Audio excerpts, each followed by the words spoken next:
Intro National Master William Pascal plus Ponda, and my friends here streaming most every day, except for Saturdays, on lichess.org, the only place where I play chess online, through the platform Twitch. You won't find me streaming anywhere else. Welcome, guys, to our stream. Today is Weird Wednesday. We're halfway through the week. I've got a challenge from Schieberspieler for Chess 960. It looks like Schieber's rating's going up. He's 2569 in Rapid.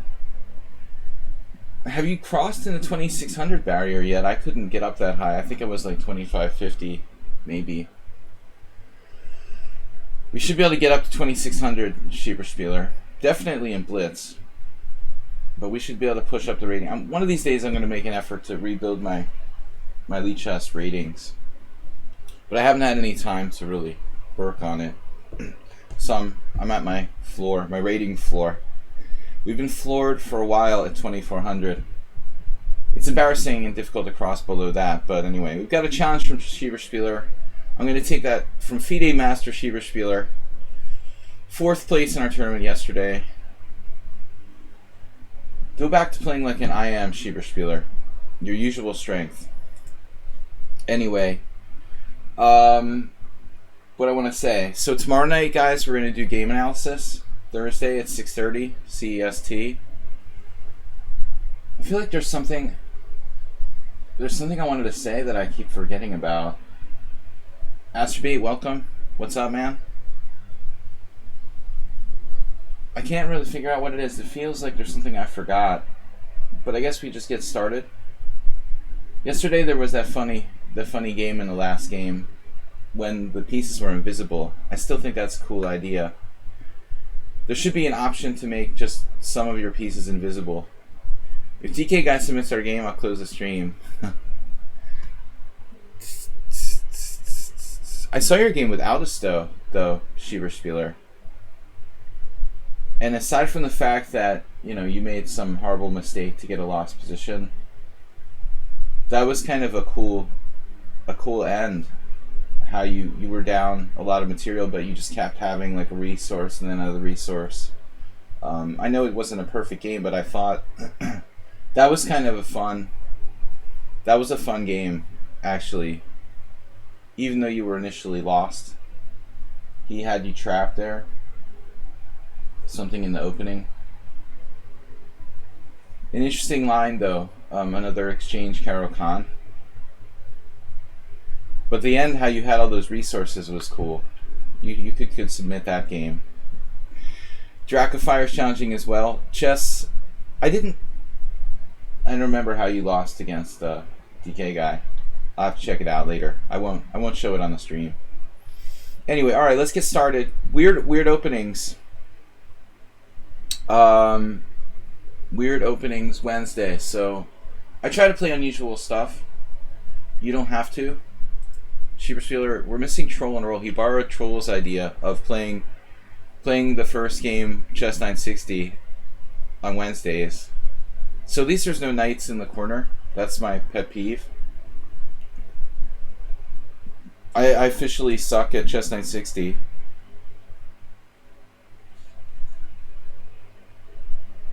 I get the white pieces. Well, I was complaining about being black last time. It may be wrong, maybe it's just my imagination, but it feels like...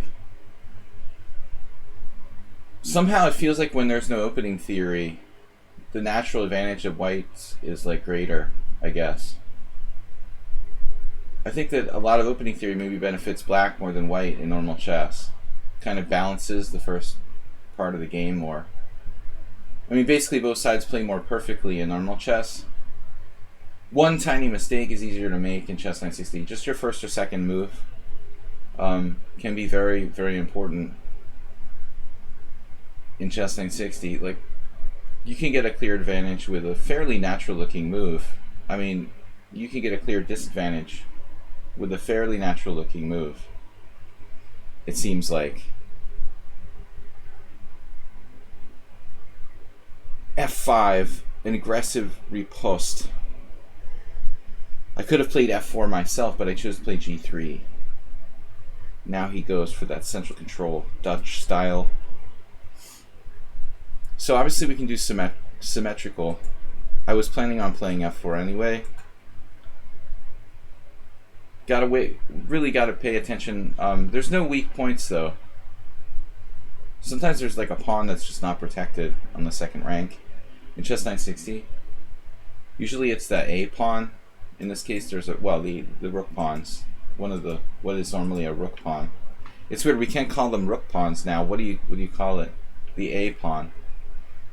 You know that I'm old school when I call things rook pawns, queen pawn, king pawn, a descriptive notation. Yeah, you can easily just blunder a pawn on the second move. Okay, so this is pretty standard. Probably everybody who had the starting position almost universally starts with these moves. Opening up the bishops is really natural. Now we have to actually start thinking. Castling is a cool feature of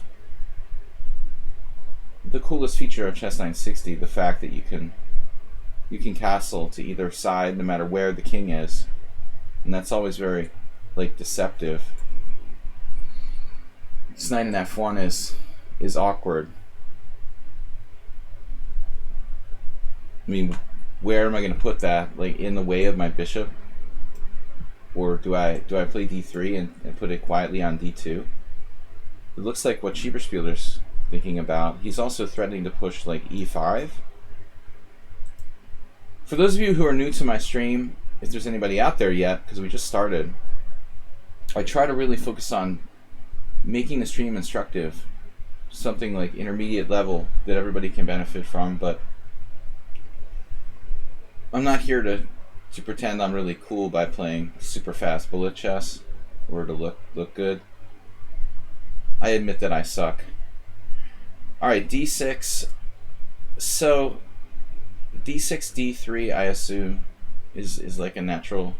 It looks like we're playing the Leningrad Dutch. Both sides. The car pawn formation. If you were born in the 70s or 80s, you understand. I mean, even modern cars, not so different from this. Here, Schieberspieler has the perfect upside down car formation. Very standard closed Sicilian style structure. The pieces and pawns coordinate behind the skeleton of the pawns. The pieces coordinate behind the skeleton, the exoskeleton of the pawn chain. If you put pieces outside of the pawn chain, they tend to get attacked by enemy pawns and get driven back. Dracofire, welcome. Well, no, I mean, Dracofire raises an interesting point. I think that, like, chess 960, another interesting thing about chess 960 is that it feels like, to me, the center might even be more important. I don't know. It feels even more critical somehow at an early stage. Do you remember exactly which last result guaranteed each of your 3 IM norms? Well, if you make me think about it, probably.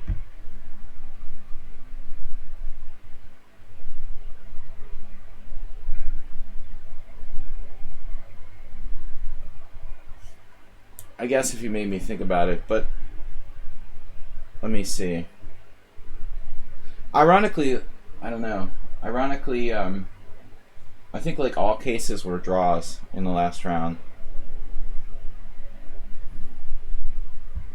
I think I had my norm by the 8th round of 9-round tournaments. I just needed to draw the last round in all 3 cases.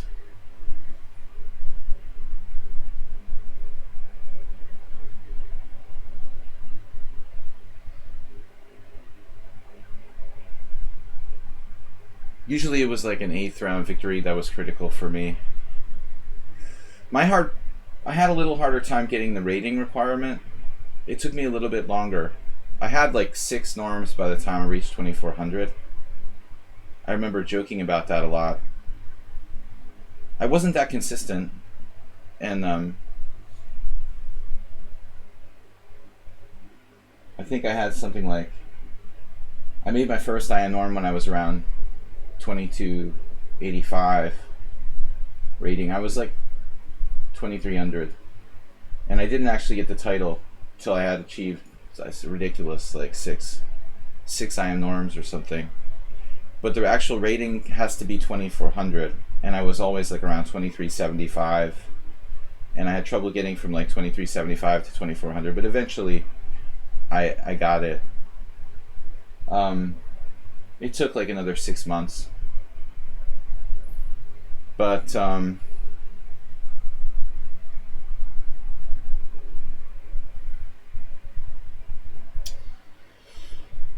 okay, I guess my intention here was to take with the pawns. It's more dynamic, hanging pawns. Schieberspieler has all of his pieces on the back rank. It's kind of funny. Playing for structure. The white pieces are very dynamically placed here. Damn. Where do I want to go? Well, I mean, knight g3 sort of looks natural. Oftentimes placing the pieces in groups is good, as strange as that might seem.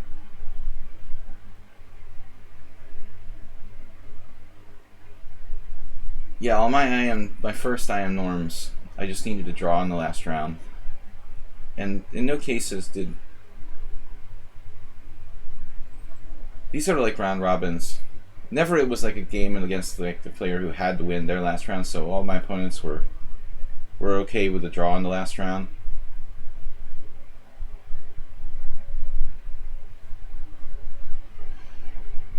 I remember my second IM norm, I had to beat a well-known player named Ferenc Berkes. He was just a kid though. He's now a very strong grandmaster. But the only game where I've only played him twice, but I beat the 2200 Berkes when he was like a young prodigy in the 8th round of my second IM norm. I remember that. 9th rounds were always draws. Alright guys, so anyway, you look forward to your first official over the board tournament. I was very nervous, but I was a very young kid. I was like 11 or 12. Can't remember. I couldn't sleep the night before my first tournament. I was so excited. I had played in an unrated tournament once, and it really sucked. It was a terrible format that was like knockout, and I lost the first round and went home. It was like ridiculous.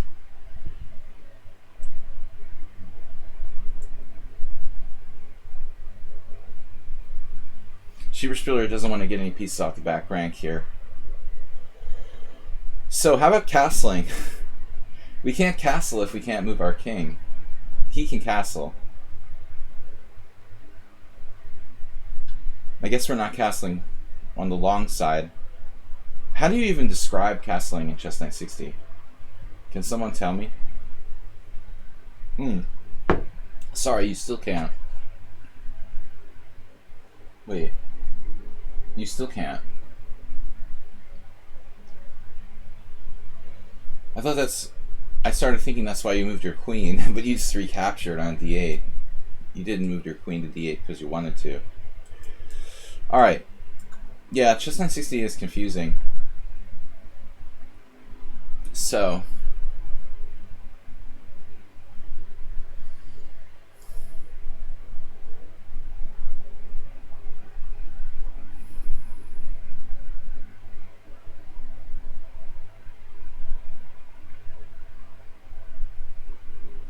man, I really don't know what to do here.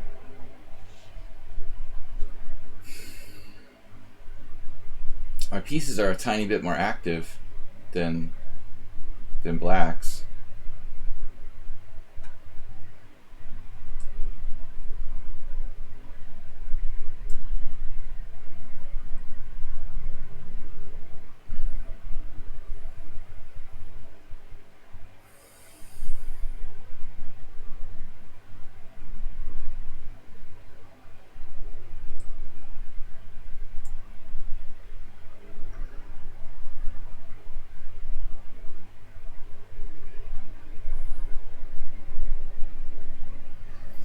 I'm not allowed to castle here? Is that illegal?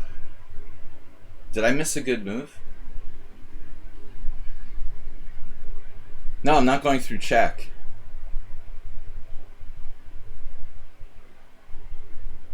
But you can have my A2 pawn if you want. I just blundered the A2 pawn, Fischer Spassky.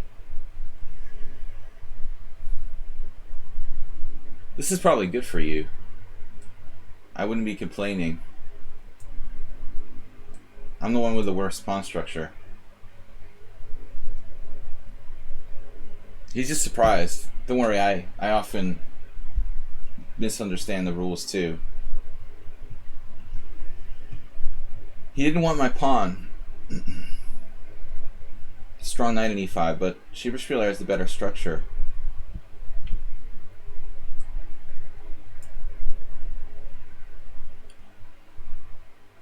Man, he has g5 if I'm not careful.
Yeah, I guess it's just a draw. So what happens after it passes queenside? I mean, you're probably slightly better. But I didn't see anything, man. Like this. Felt like white is more active. I couldn't find a good move here. Queen e1. Truthfully, white isn't really better. Yeah, we probably played a good game. Apparently I made a blunder. Whoops. Bishop g8 loses. What? Oh my god. You had this. That's not a win.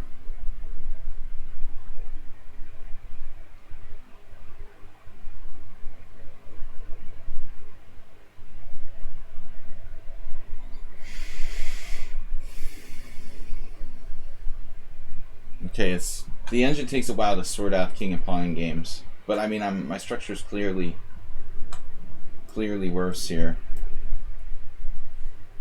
Maybe it's a draw somehow. I would be likely to lose this though. 14 and 12 center pawn lost. We both made one blunder, but you had a winning position. This is wrong, huh? The evaluation is wrong. But how would I hold this?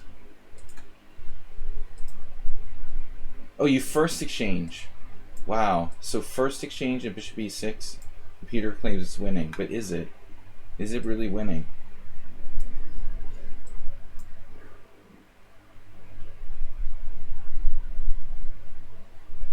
Damn, that's harsh. But the pawn structure he's playing for since the beginning of the game means the most now. This tiny structural advantage where I have 4 isolanis, it's actually, this is the last thing I wanted was trading bishops. I mean, I put all my pawns on dark squares. The last thing I ever want to allow here is an exchange of bishops. My whole advantage consists of my pawns being on the opposite color of my bishop. They're a good team, basically. The pawns cover the dark squares, the bishop covers the white squares. If I trade the bishops now, I just have 4 isolated pawns and a lot of holes on d5, f5, b5. It's just a terrible trap. Astrobay, thanks, man. Alright, Cheaper Spieler, FIDE Master, thank you for playing. Of course, it's not easy to see this with a few seconds left, but surely he would have seen it if he had more time.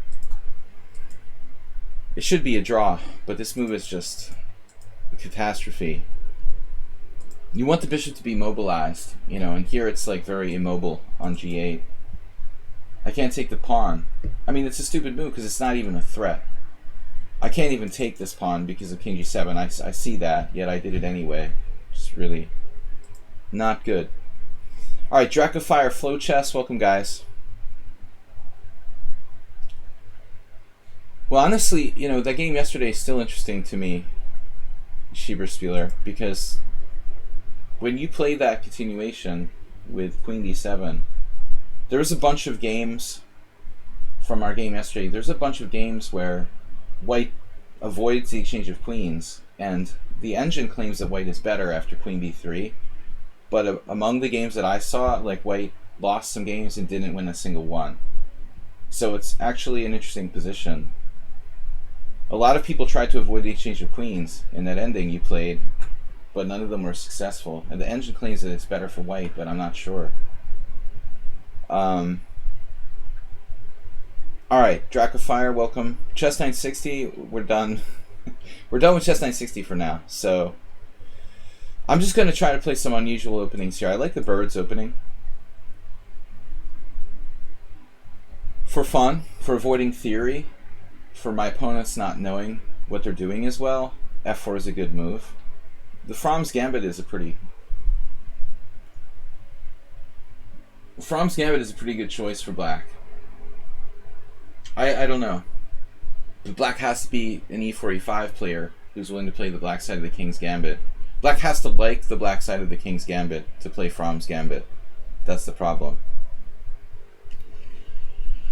Dracofire, are you here?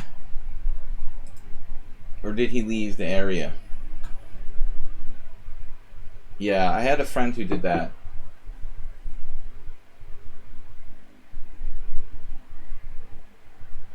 In some GM tournament I played, a friend who was having a mental breakdown. He intentionally mated himself in 2 moves in a rated closed tournament against a grandmaster, doing like f4 and g4 on purpose. And the grandmaster who was playing him didn't know what to do. He was like going to the organizer, complaining that his opponent lost on purpose in 2 moves. What are you gonna do? You know, he just like, well, he did the move and mated him in 2 moves. But it feels like it was like, you know, it doesn't feel right when your opponent loses on purpose. Okay, so knight f6. It looks suspicious. It's going to look bad on it's going to reflect badly on the organizer of the tournament if a crazy player is like losing on purpose in 2 moves. It looks like, you know, someone's arranging games. Very suspicious. It reflects horribly on the tournament. But you can't control if an insane player wants to lose on purpose or not. It's a very strange situation. Yeah, g4, e5, g4, queen h4 mate. That's more than unusual. The bird's opening, of course, transposes the King's Gambit there. The Fromm's Gambit hinges on that, obviously. Alright, so b6 is a good move. What's wrong with b6? There can't be anything wrong with b6. We're likely to transpose to some kind of closed Sicilian. Another thing that the bird's opening constantly transposes to closed Sicilian, which I actually really don't like that much. Reverse Dutch, closed Sicilian, King's Gambit, amateur fast chess. Welcome.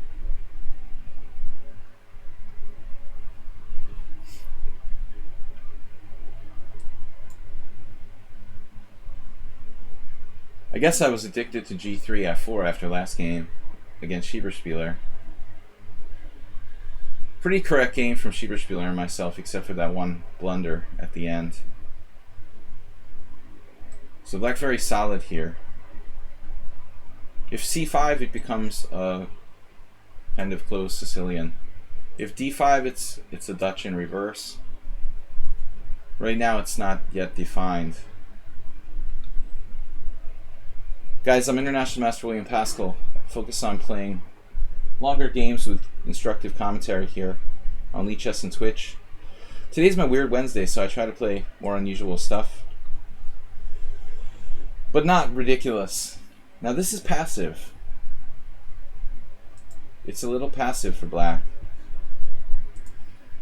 My experience, this type of hedgehog formation doesn't do that well against the closed Sicilian King's Indian attack. I have f5 plan, he has no plan. Structurally, it's hard for black and kind of passive. But at the same time, it's not that easy. Not that easy. He'll play a hedgehog type style Sicilian with like c5, I guess.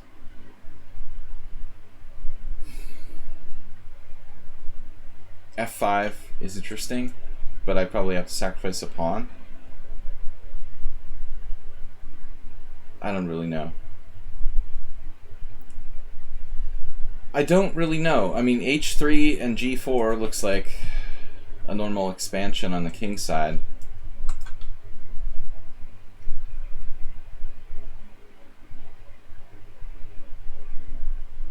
Is it too slow? Maybe knight c3, g4, retreat the knight back here over to g3.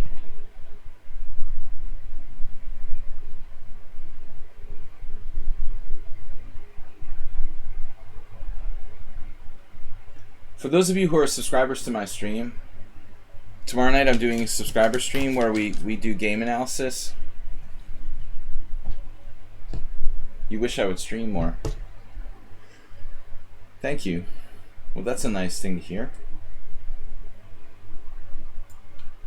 I try to stream as much as I can. Right now our schedule is 6 days a week. My streams aren't long though. I don't do marathon streams.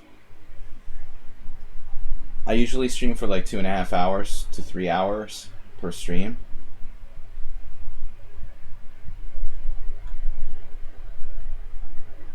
So this is my big plan. Expanding on the king side, but black is passive. Black doesn't really have a plan here. That's why I think he should define his position more earlier with d5 or c5. I would prefer to do it here. d5 is probably the best move if you put this position on a computer. Preventing e4. Very good control of e4. Not letting white kind of take over. Now, okay, f5 is interesting, but he has a huge weakness at e6.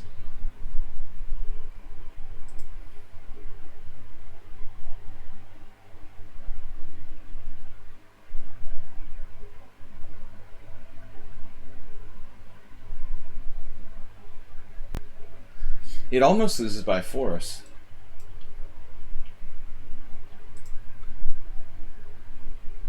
And I think I can probably win a pawn with this move now.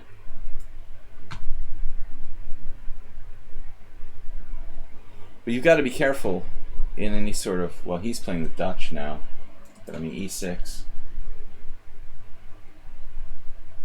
I looked at knight c5, b4, bishop f6. That actually may not be that bad for black, but I'm just going to take this pawn on f5. If knight c5, gf, and I'm just up a pawn. f5 is a blunder. 100 go, 960 draws. Exciting draw.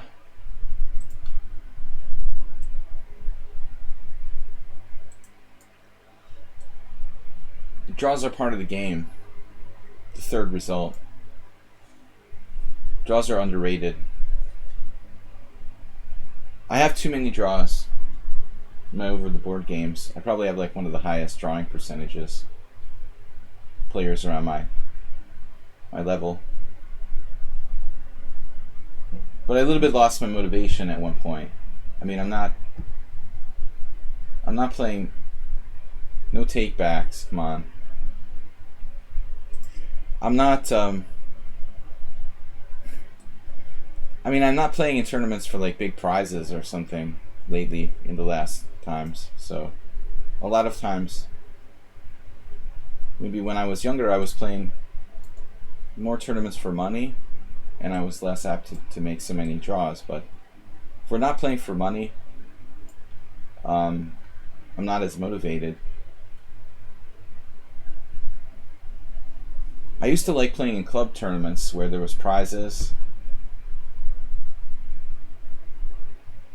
Short tournaments, like 4-round tournaments with prizes, or even, longer ones. In my greatest year ever, I actually finished 10th in the US Chess Federation's Grand Prix, ahead of a lot of GMs, in like 2002. They have a extra prize for the players who won the most tournaments in the United States every year. And I actually finished 10th on the Grand Prix list. And I wasn't making a lot of draws back then, but if I play in tournaments where there's no motivation, I mean, it's like rating points are not enough motivation for me. I don't care that much about rating. Lichess tournaments, yeah, I mean, my rating is 2400. It's just an online rating. I don't care that much about it. I would like it to be higher, but all right. No, I do love the game, but I'm not motivated by a lot of things. The love of chess is my motivation. So rook f6. Here, yeah, you could play an interesting line. g5. This is cool, dude. This is cool, dude. I have a cool idea. g5. Rook g6. Well, I mean, that's pretty strong in and of itself. But I have a fascinating idea here. Knight e6 is also cool. That move order...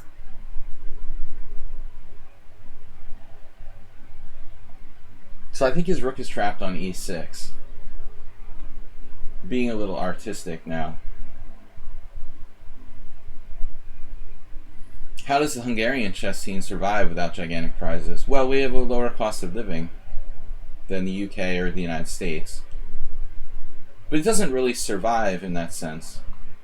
Like, I don't think the Hungarian chess scene is surviving in a way.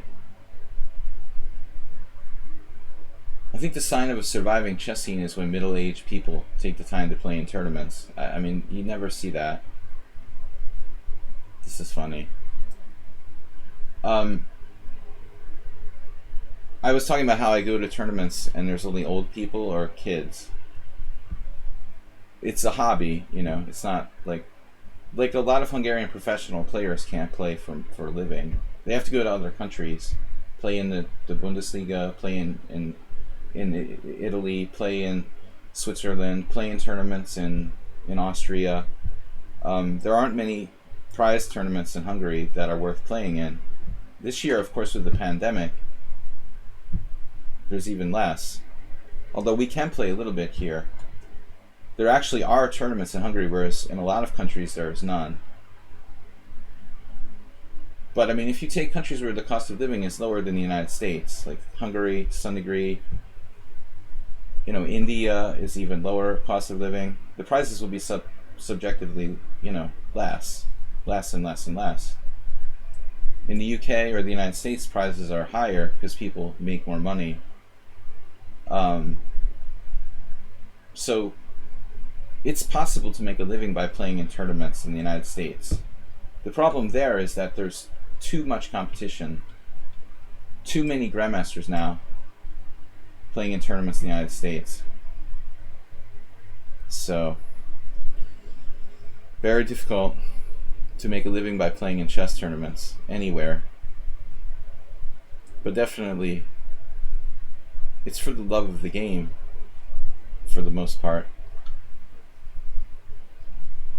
It's not dying. Chess has too strong of a cultural heritage here to die. But there aren't a lot of big tournaments.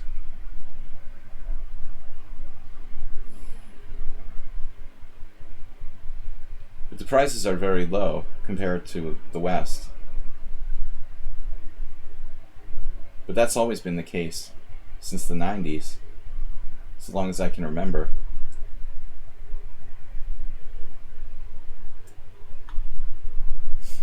Yeah, Black's instructively lost this game.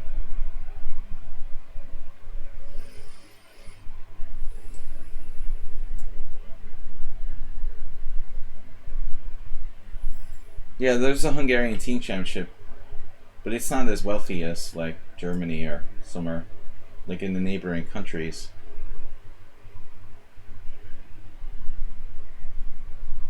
There's just not as much money, you know, so players are paid less than playing in Austria or Germany. It's still pretty good. Probably better than like Serbia. A lot of players from other countries come to play in the Hungarian Team Championship from around surrounding countries, so it's still not bad. But I think all those leagues, like in Germany, have gone downhill in the last 10, 15 years, 20 years. There used to be a big thing, like the German Bundesliga, and I think it's gone down. Maybe partially because of online chess, just chess in general. Tournament chess in general isn't as popular as it was in the 80s or whatever, you know. Yeah, like Schieberspieler and I mostly play in the second division. I've played in the first division once or twice. There's not much money for players in the second division. I usually get paid something, but it's not a lot. Alright, challenges. We're playing unusual openings today. Guys, I want to apologize because Tuesday stream I left a little early. I mean Monday stream. Normally I'm streaming for 2.5 hours. Monday I had to leave a little bit early, so I'm going to be here till 1:30 Central European time. The thing is that the Bundesliga is boring. Nothing can be as exciting as Chess 960 or Bullet Chess. Well, I don't know, Warnaki. I mean, it's boring. It depends on your perspective, you know. A lot of people think chess is boring and they watch Formula One. You know, a lot of people think that classical music is boring, so they listen to punk rock. But I mean, it depends on your taste, right? It's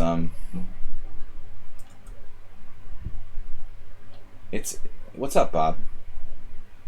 Well, you mean too much domination by the same teams? Yeah, I mean that's something that probably should be addressed. That's like if the same team wins the Premier League Championship.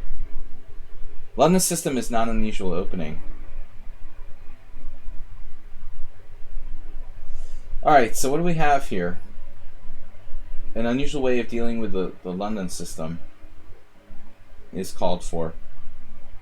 I've tried pretty much everything. Speaking of boring, yeah, I can understand. It wasn't obvious to me at first, Warnaki. So like in the German Bundesliga. Yeah, I mean they should make it maybe more exciting. The same teams have more money and so they dominate. It's the same in Hungarian Team Championship. It's usually like one team that has the most money and it's not even interesting. So it's not very much fun if the same team wins every year. Yeah. I mean, like in the United States, I mean, I guess professional sports league give more draft picks to teams that finish last or something like that. You could do stuff like that, but it's hard to make it fair. Okay, guys, I don't know. I don't know what to play. I'm going to play this. I play this sometimes. It's a little bit off the beaten track. It's a move that provokes d5, which London players don't necessarily like. It controls the e5 square. I've played this before. It's not completely unusual, but but I like it. A5 maybe later. Not particularly relevant right now.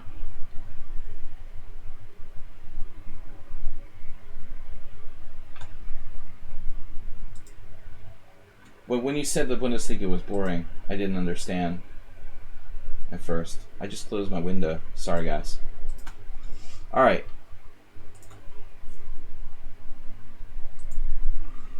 Yeah, I've never played in the German Bundesliga, so I don't know. But that was the premier team competition in the world for chess, traditionally.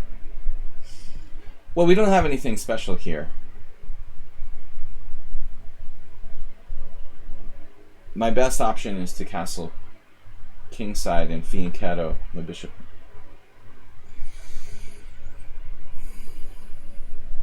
I wonder about knight d7. I mean, if we're here, we're playing unusual openings. We can try something experimental, I guess. This looks dubious, though. But that's what we're here for, to play dubious stuff. So I get in my e5, the long-awaited e5. My whole formation is geared toward achieving that. But it's only half the battle. I was thinking today, the London system is just basically the Caro-Kann with white. I don't understand why people glamorize this opening in YouTube videos like Eric Rosen or whatever. He just wants to appeal to like scholastic players to have an easy to learn opening and make it sound cool. Actually, the London system is exceptionally lame and boring.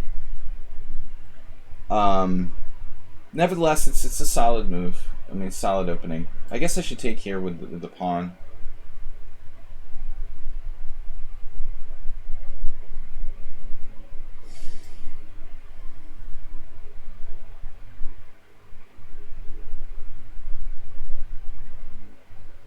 Both captures are possible, actually, but I think white is slightly better.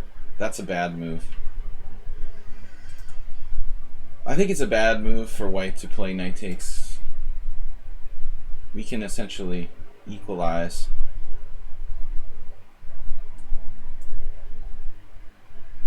Once again, like, knight takes is possible.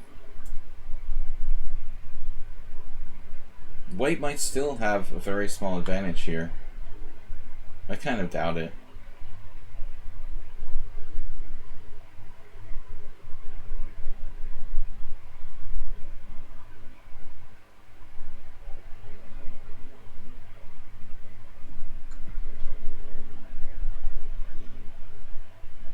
What's a fetish?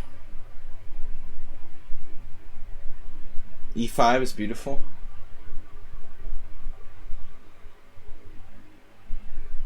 Well, I want to play f6, but he can always play f4.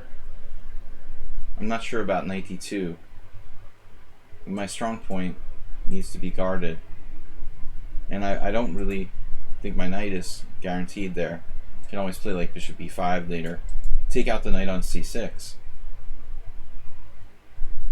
This should be about equal.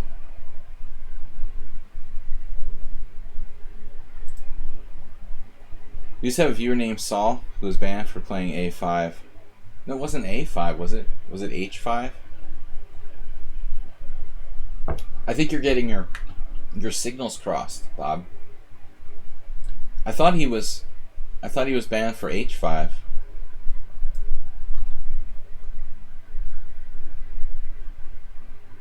I thought he was using computer assistance over a long period of time. There was something not human about his style of play, even though it wasn't perfect. And eventually I just couldn't take it anymore. I couldn't continue to play him because every game I was convinced I was playing a computer. And it was just getting on my nerves.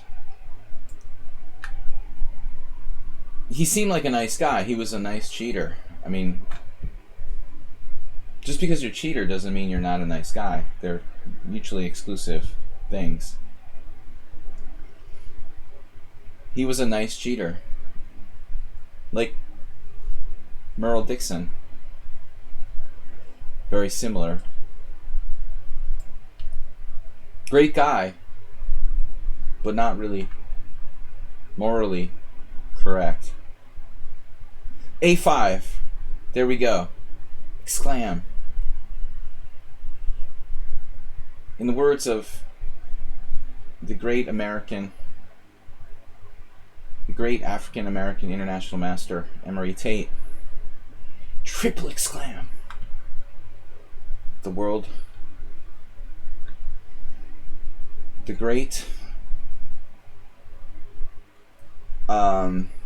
lost Emory too early.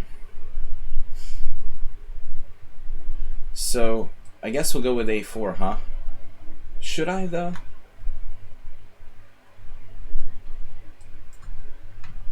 Play A3 if you want to. Yeah, I like A4. We get our bishop to an active square. Now he's threatening bishop C4, though.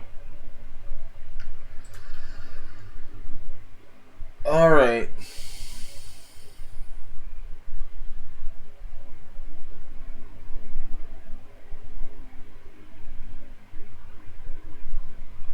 I'm afraid that I might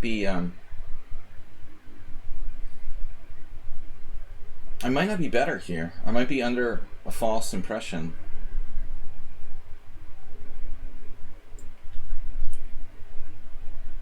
Sometimes damn, and he's got this fast style. I may be under the false impression that I'm better when I'm not really better. It sucks. He's probably equal. But on time, I don't know, Bob. Merle Dixon had like 28 draws out of 35 games. Lost twice and beat me once, or I don't know. I intimated that he might have been cheating and he didn't come back after that.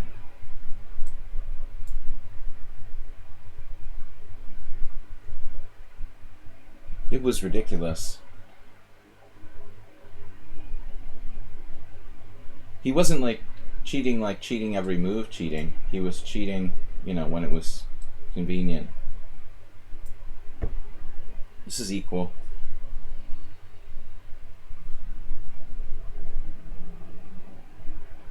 He just wanted to look good, so he would... There's no way he was that solid. Nobody's that solid. Even if he was like a title player, he would make more blunders than that.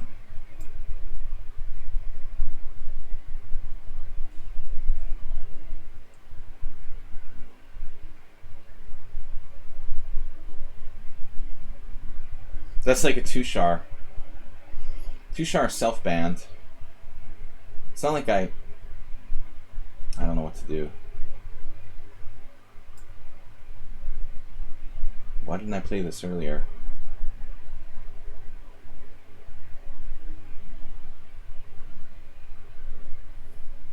A little tricky.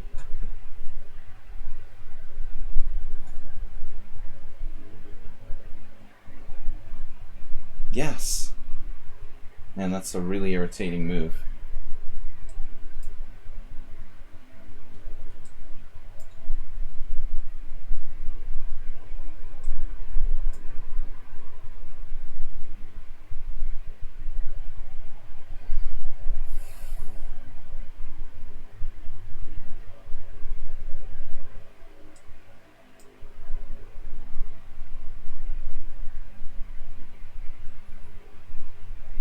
I just lost.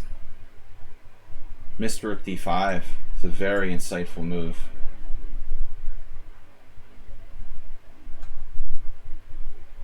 White is like master strength in this game. Played very well. Though I've beaten him before, I'm impressed. He's 1900. Respectable. Every 1900 should beat me like once every 20 games or something. You don't want to do it too often. But White's technique is kind of brutal. Alright, maybe I have a way to swindle the victory here.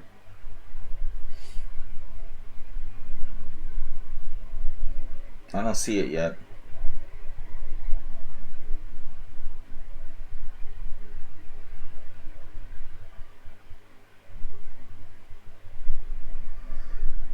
I mean, that's a very, very strong move. Rook b4.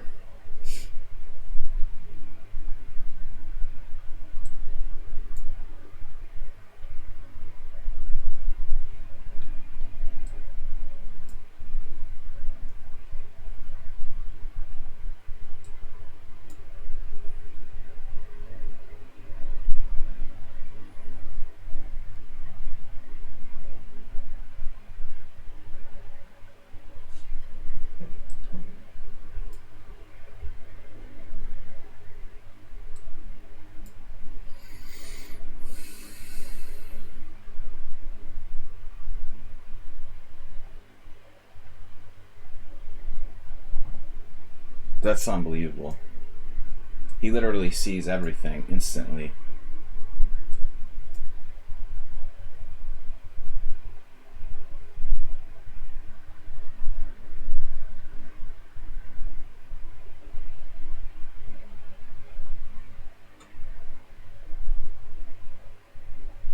I would be lucky to draw.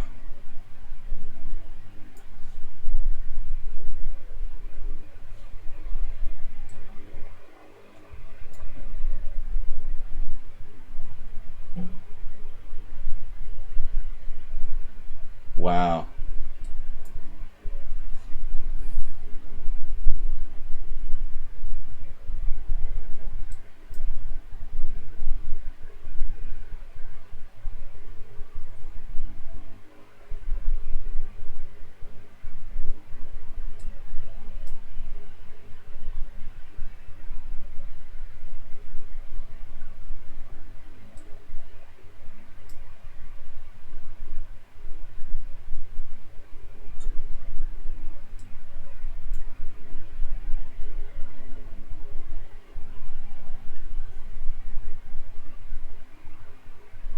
You're not even going to play that move.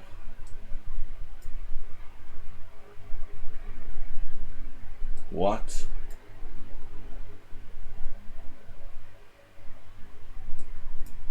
You're 1700?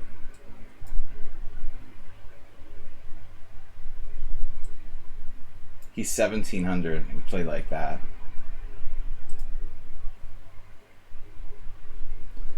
I mean, like 2200 would be about right.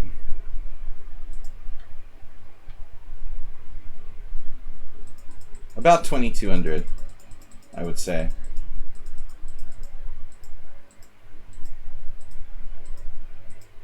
But the impressive part was his technique in this point. He didn't play that well.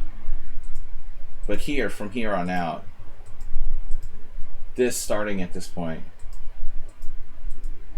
like very, very strong technique. Bang, rook d5. He's just almost winning now. And this nice play here by White with the bishop. It's like I was playing Schieberspieler. It's a miracle. This is another strong move. Rook b4, very subtle. Does the computer really think I'm equal here? Wow. That's amazing. I thought I'm like almost lost. That was a good game by White. Not the opening, but the later stages. I really thought I was in trouble. Nice game.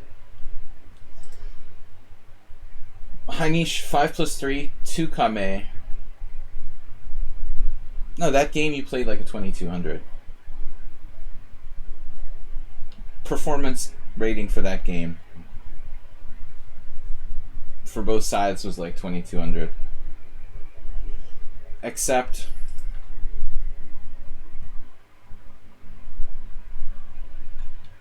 Honeyschberger.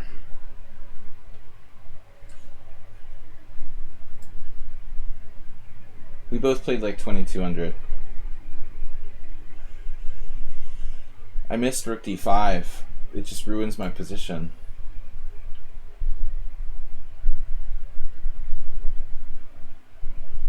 I'm lucky to get a draw after losing that pawn in an ending. It's not like I can win unless you make a really big blunder. Okay, so I'm supposed to play unusual openings here. I got a little distracted. Not unusual thus far. What can we do to make this more interesting? It's a little late now. I should have thought of that before. Let's just play normal chess for this game. After that tough struggle, I forgot where I was. I just went back to like playing normal chess. I tried to play an unusual setup against the London with knight c6, knight d7, and e5. But now we're reverting to a normal opening. This is kind of an unusual move by black. Probably black must play c5 here, objectively speaking, to get a playable game without a large disadvantage. Now he has a hippo.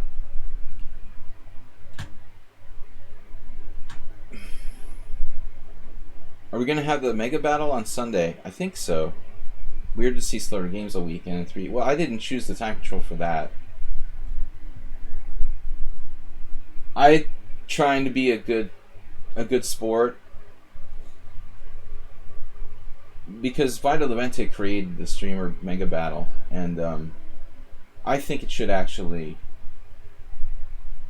If I was running the streamer mega battle, I would alternate time controls, like maybe 5-0 one week, 3-0 the next. I could try suggesting that to him.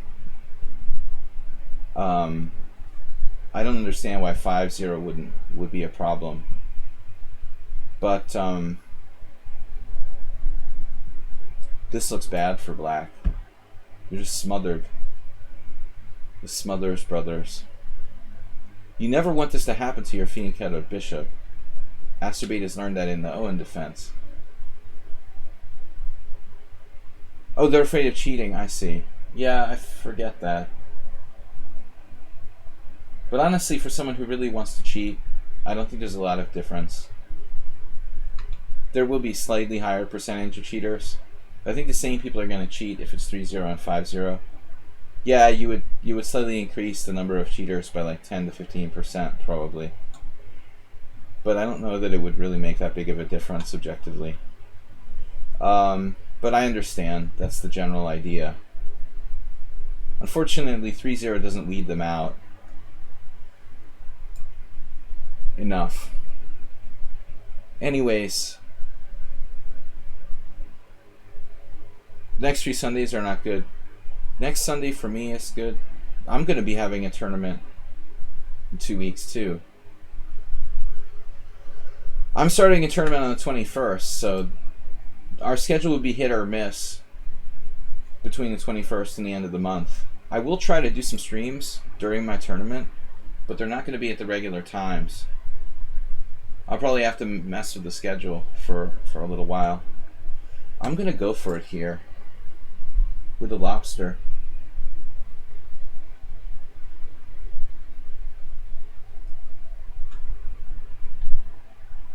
Yeah, I mean, I used to play on this website called the World Chess Network, Schieberspieler. And there was this one GM who used to cheat in all of his like banter games against me, Larry Christensen, Marin, and others. We all got together one day and we're like, hey, this guy's like cheating in all of his games. Oh yeah, I thought so too. And we're like, yeah, I mean, he's getting paid to play on the site and do banter games, and was cheating in all of his games to look good, you know? A grandmaster. You never know, you know? It's unbelievable. That was years ago. Yeah, it doesn't have to be for money.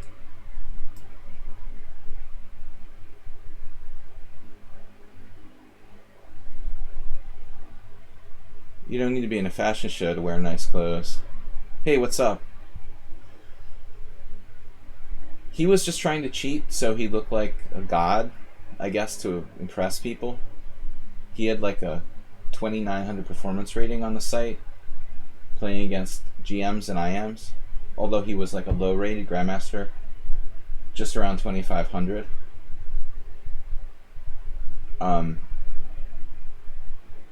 Once he came to Budapest, this person who shall remain unnamed had the audacity to like come up to me and try to shake my hand. I was like, whatever, dude. It's unbelievable. He must have thought that no one realized. I don't think a formal accusation was ever made. But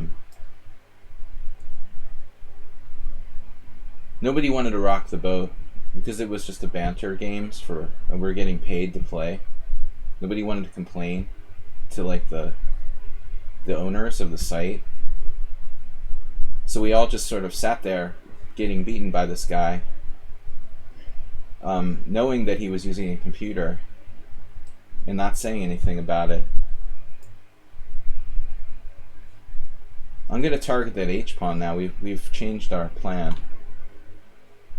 This is not a good opening by Hanishberger. Schieberspieler, thanks for tuning in. Hopefully we'll see you tomorrow for game analysis. Thursday, 6:30 CEST. What's the weirdest opening game you ever played over the board? Good question. Well, I think that my 3 a.m. defense, or the reverse of it. I went through this phase when I stopped playing competitive chess for a while and I was playing poker. And my only chess was occasional team championship games in the second division in Hungary and some online Blitz. And I used to play knight h3, knight h6 every game just for fun. So I went to the Hungarian team championship. This is in like 2012, 2013, I don't remember. And I wasn't playing much chess, and I played this guy, pretty good player, Horvat Scholl, who's like an IM strength FM. He's 2,400 FIDE. And I don't know why, but I was just like playing a lot of this over the board for fun in Blitz, and my team was doing bad anyway, so I just played like knight h3 against him on move 1. That's my most like unusual over the board opening. Knight h3, but not just knight h3. Like he played, I have this like weird gambit I would do. Knight h3, e5, d4, pawn takes pawn, knight f4. That's the idea. I'm basically like sacrificing a pawn. Trying to play a weird kind of Scandinavian. I do it with black too, for fun. e4, knight h6. I call it the 3 a.m. defense. That's where I invented it while I was like, couldn't sleep one night. e4, knight h6. d4, d5. Pawn takes pawn, knight f5. The knight gets a very, very good outpost on f5 because the e4 pawn goes to d5, capturing the pawn, and g4 weakens white's position. So I've played that with both colors. I mean, it's utterly garbage, but still it's not that bad, and people get like crazy when you play it. They think that it's like ridiculous, but it's not that ridiculous. e4, knight h6, I have a pretty good score in Blitz. The first thing is a psychological effect. People feel insulted and they like want to punish you for doing that, you know, so a lot of times they sort of go on tilt. And then it's actually not quite that bad. And another thing, when I did it with black, like e4, knight h6, d4, d5, a lot of people would make the mistake of trading their bishop on h6, which is actually a really big strategic concession.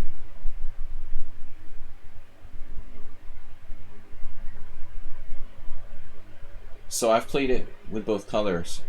I've done tournaments, like hourly Blitz tournaments here, where I played like knight h3, knight h6 every single game on the first move with either color. It's kind of fun.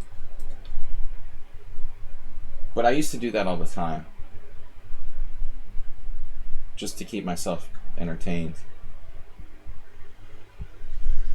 The other thing that's really interesting is that if you take a lot of players out of their opening prep, no matter how bad the opening is, if you play something like knight h3 on move 1, there are certain players who are very good at the opening and they rely on opening theory, and if you take them out of opening theory, they're like a shadow of themselves. They're just good because of their opening theory. So I find a lot of players who are, say, 2200, even 2300, whereas like if it's a theoretical opening, but if you just play random stuff, they have no clue what they're doing. Like, they don't truly understand chess. They only understand this like kind of narrow path where they memorized. Alright. That was not a good opening by Hanischberger. Like what we saw there, I didn't remember to play an unusual opening. This is kind of standard.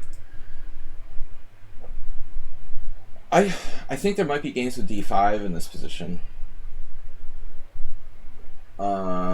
It's kind of weird, but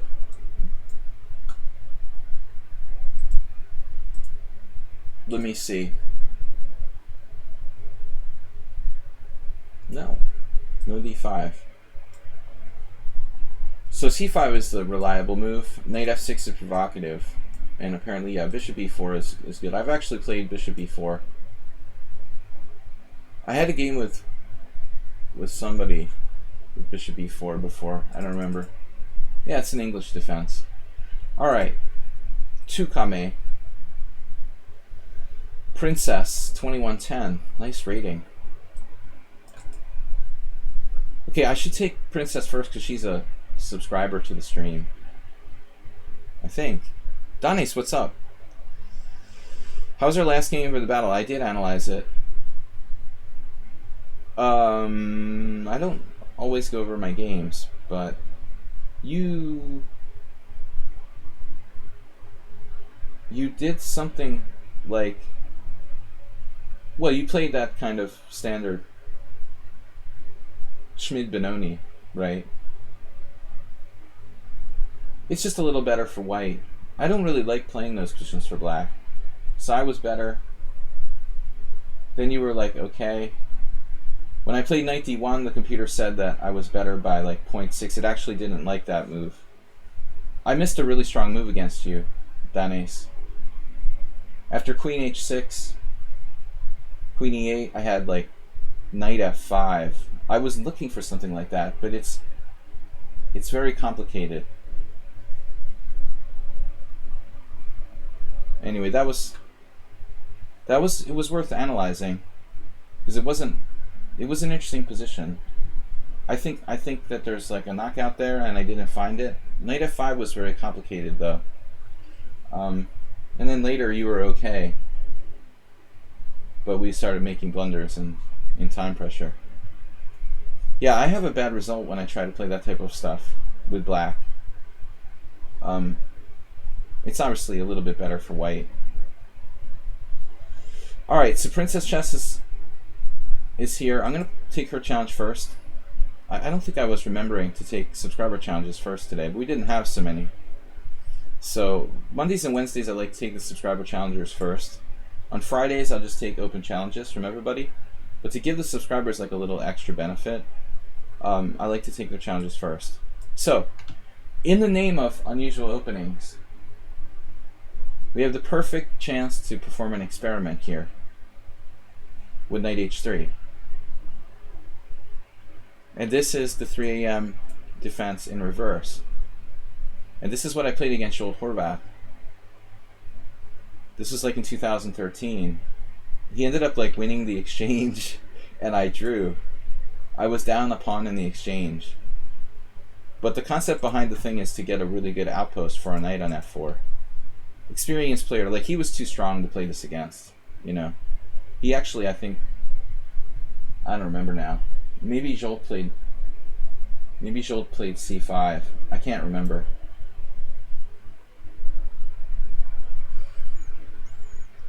But knight c6 seems like a solid move.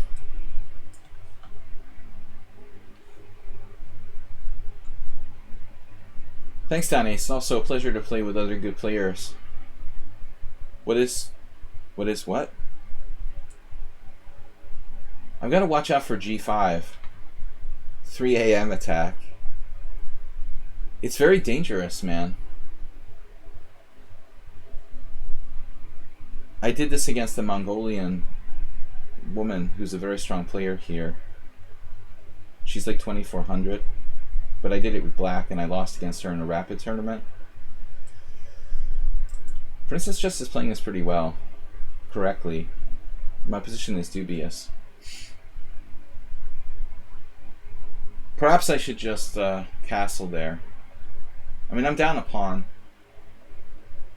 We're hoping to induce black to make some sort of practical mistakes, like g5, weakening their position.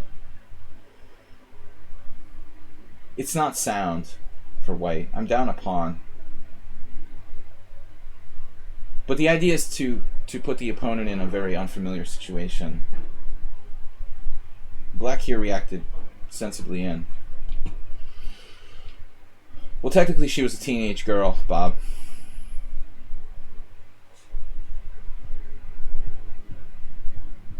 But it was messed up. It was this rapid tournament and here in Budapest, and I was like 24 something FIDE rapid, and my opponent was 19 something. It was the first round, or 2000 maybe. It was the first round, so I'm paired way down, and I thought, oh, it's just a 2000, like Princess Chess, no problem, you know. So I was like, whatever, I'll play the 3 a.m. defense, and she just like killed me. And then like I went to the tournament director and was like, what was that, you know? Oh, by the way, she's like 2400 normal. So she was like 2400 classical, 1900 rapid. And nobody bothered to tell me that, of course. So, no, she's come here to train with Hungarian trainers and stuff. She's like one of the top women for her age in the world. I can't remember. She has this really long name. I'm not sure if she's still in Hungary now, but she was over 2400 and like 16 years old. Yeah, everybody knows her. She was training with Tibor Kalroy and others. I mean, but it was ridiculous. FIDE should not let you. There should be some system in place. I mean, there's no way like you should have to lose rating points because your opponent is 500 points lower rated because they never played any games or whatever. I mean, it's just sort of crazy. So Princess Just here just like gave me my pawn back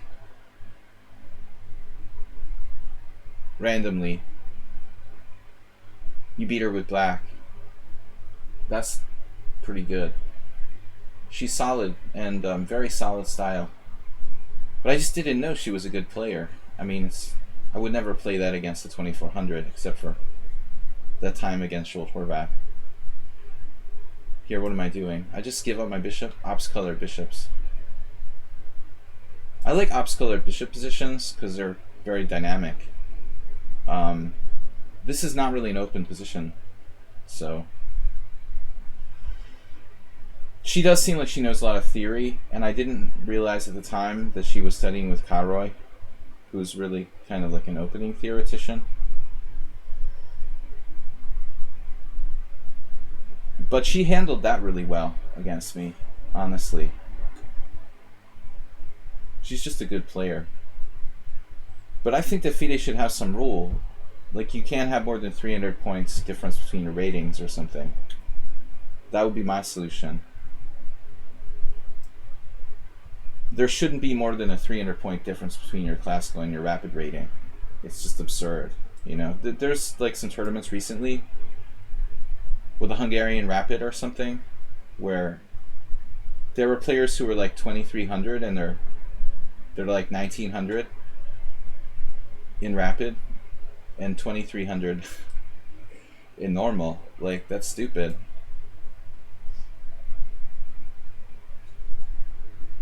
I lost like not that one, Bob. I lost like tons of rating points for that game. For a player who's not even, I mean, I'm losing tons of rating points, losing to someone who's as strong as I am. It doesn't make sense, you know. Plus, I was like under the impression I was playing a beginner. A good job by Princess Chess here. She's very solid and a good defender. I mean, she shouldn't have given me the pawn back, but I did not expect this move. Wow.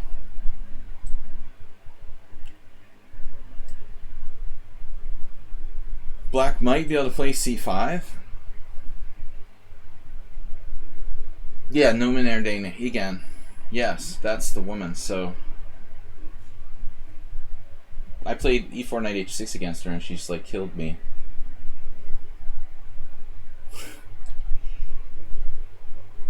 I've played e4 knight h6 once in a classical game and I drew. I played it another rapid game against the Russian guy Galyubov, and I drew him too. So with knight h6 with black on the first move, I have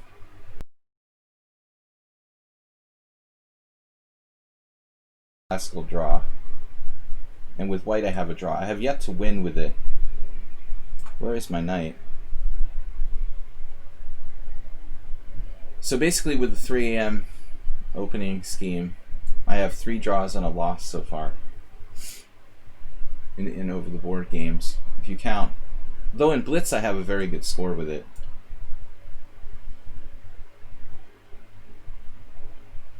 People freak out when you play knight h3 or knight h6. It's an excellent Blitz weapon. The longer the time control, the worse it is. It's still not that bad in rapid.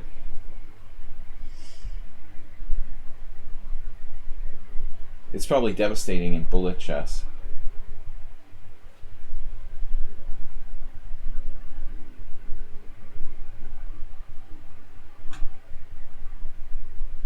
But someone was asking what's the weirdest opening I ever played. Sometimes I play c3 with move 1 with white. Saragossa opening. But that transposes.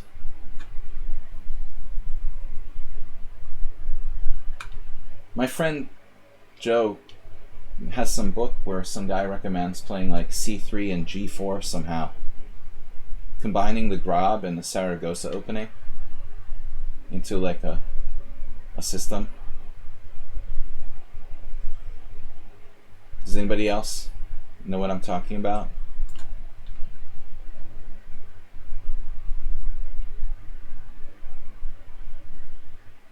Man, Princess Chess is super solid. Just the time, maybe. But objectively, white still has only a very small advantage here. Can't get her to like weaken herself. This is frustrating. My extra pawn in the center doesn't really do a lot there. e3. Now b6. Wow. I'm not sure that black wants to play b6 there, honestly. Now you've weakened yourself. Otherwise you could just solidly play c6. That seems like a serious mistake.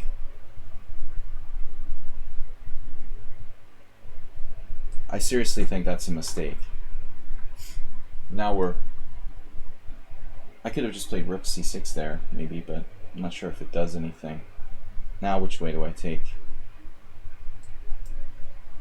White is slightly better, but we need Anatoly Karpov like technique here.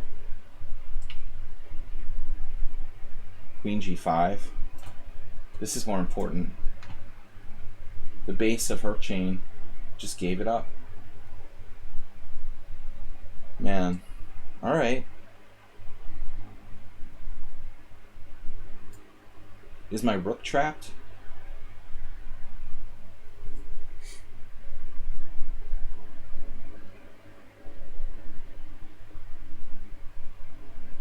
You gotta take. What's there to think about? Yeah, it's a terrible blunder by black. She has queen e3, knight e3, rook c6, I guess. Winning. I should be winning in the rook ending. But still, I mean, king f7 is crazy. Right? Does it not work? Are you serious? Better not be serious.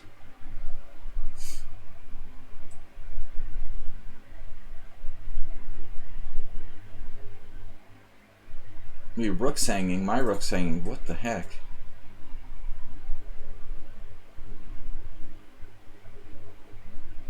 I have rook f6, double check. Alright.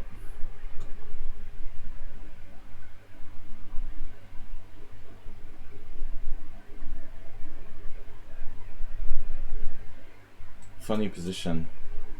Rook d6 check was my initial idea. I'm up a pawn and a rook ending, then she traps my rook. It's so embarrassing. Wow. So I have to take here. I certainly couldn't calculate this far, or didn't have time to do so.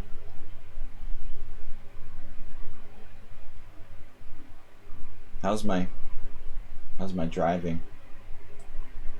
Damn it. What is going on around here? Nice centralized king there.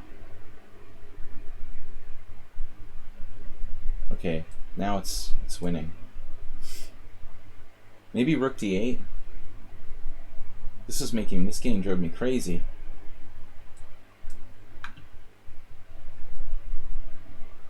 Look at that. Tactical wizardry. Threatening perpetual check with rook f1. Sick.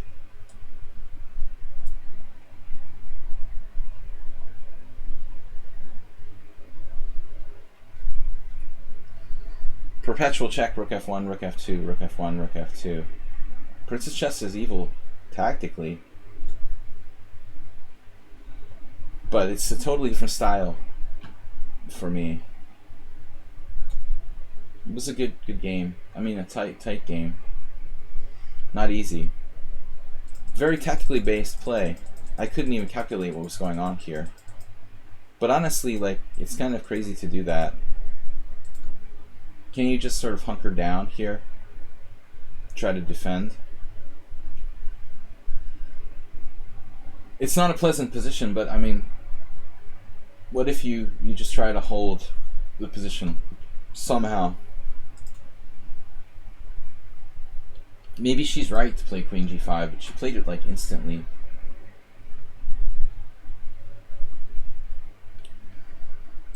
White is like clearly better. No, you're best at 6 a.m. This is the 3 a.m. attack. Can't work at 6 a.m.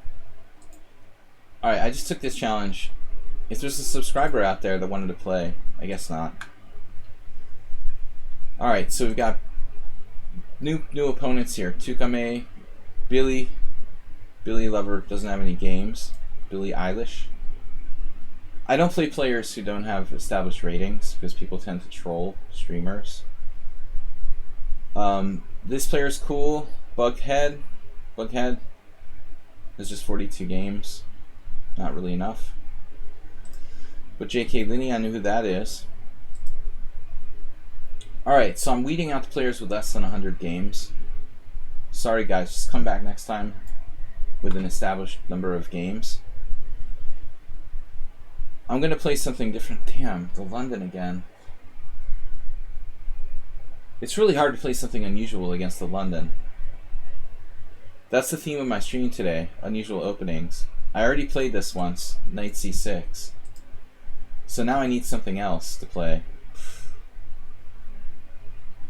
I mean, it's hard to even invent something. I think once I played knight d5 just for fun, but the move has no constructive purpose. I played c6 against Trompowsky before. I usually play a lot of d6. g5. Sacrificing a pawn. Alright, I'm going to try the Polish. The Polish works against almost everything. It's a weakening move, though. It's kind of like the same as the Grob. It weakens the pawn a lot. The pawn itself, extended fianchetto or whatever. Kind of a target.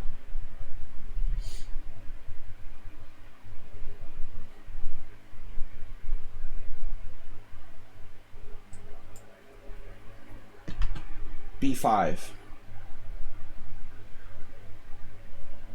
This enables me to be able to play b4, protected by my bishop. If I need to, I can go forward with the pawn. The pawn break for him is a4 oftentimes, weakening my structure. So here I'm trying to play kind of dynamically by attacking his center.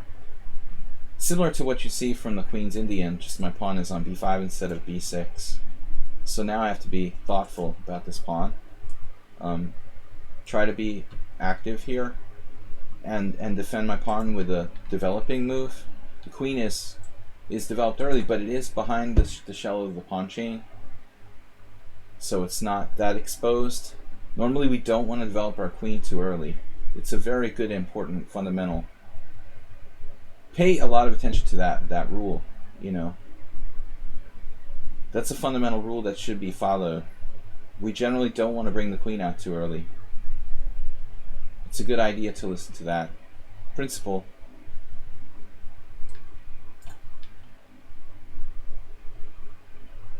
So this is pretty risky strategy by black. Play the early b5 here, but I wanted to play something fun. h5 or h6, yeah. b5 is a much more constructive move. It allows for development. It gains space. h5, it's not that bad of a move. So queen b3 is just like my queen. I mean, it can be attacked. That makes this move a little sketchy. I think I can play a6, just simply defending, but then he's got a tactic with knight c4. Whoops. a6, knight c4. Wow. So a6 loosens my queen. I can obviously play c4. I don't really want to do it. I don't like committing my pawn structure. If I play c4, it makes it easier for him to play e4 later on. I'd rather not do that.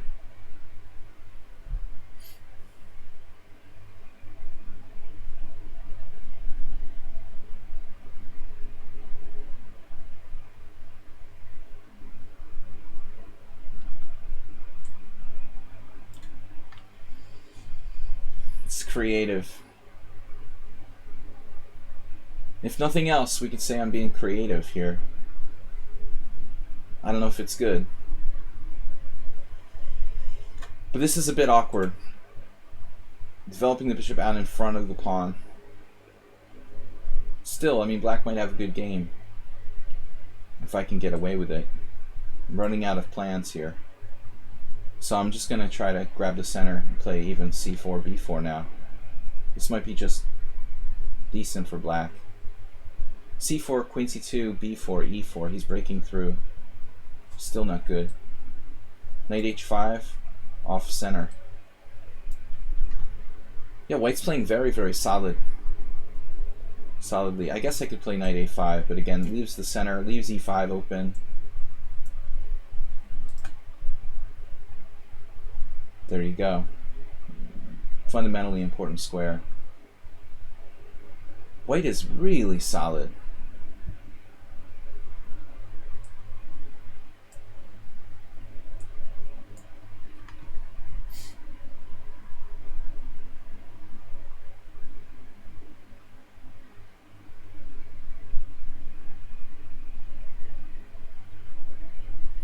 I think black is okay. I don't trust the Polish against the London, but I don't think this is great.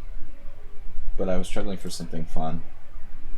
It's not easy to find something interesting against this opening.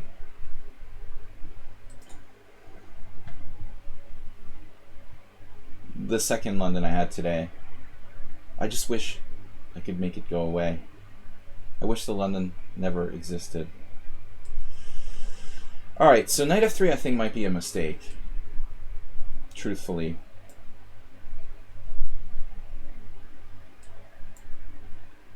It leaves this open. The knight on d2 performs important functions, guarding e4. I see this a lot from players. They sort of go down this track automatically. But that knight on d2, while it doesn't seem actively placed, it does a really important defensive job. Now I can jump in e4 and kick him out with f6. So black should have a fine position now. I'm definitely not worse.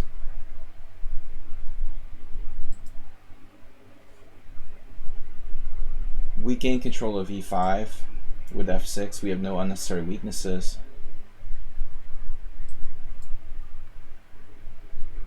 This is not that significant of a weakness, I believe. And now b4 is interesting, trading the white square bishops. You could play c4 in that case. I was thinking maybe rook c8. It's not clear which rook. I guess I could take his bishop on g3, maybe I should.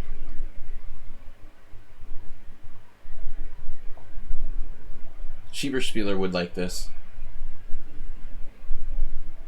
b4. White is like ridiculously solid for his rating.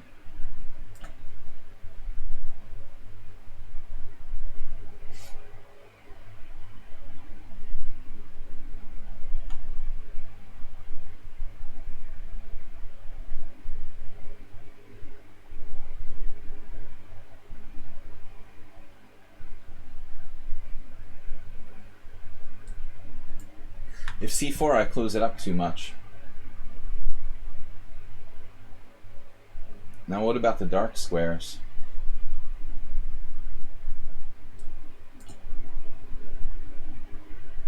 If nothing else, just trying to get in there on the dark squares.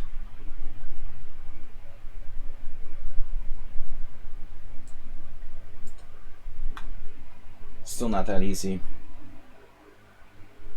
We have only the smallest advantage. I don't know about this.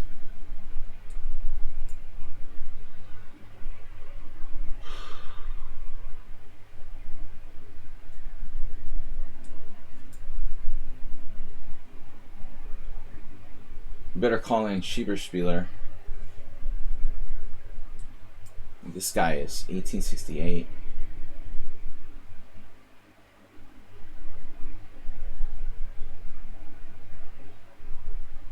I guess I should take with the pawn.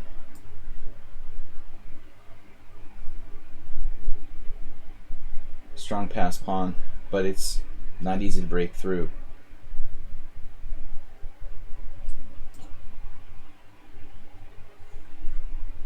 I think he's a little underrated.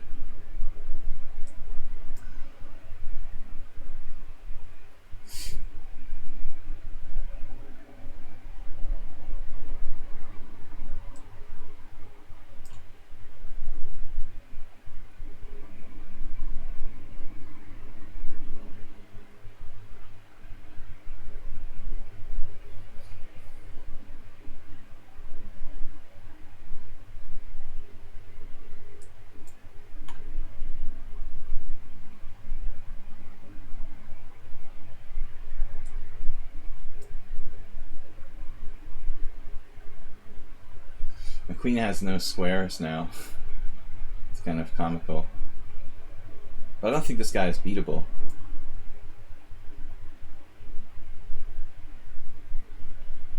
He's not 1868. Not in this game.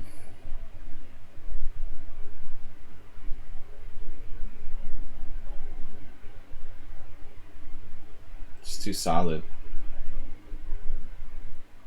I mean, how in the world can I win this position?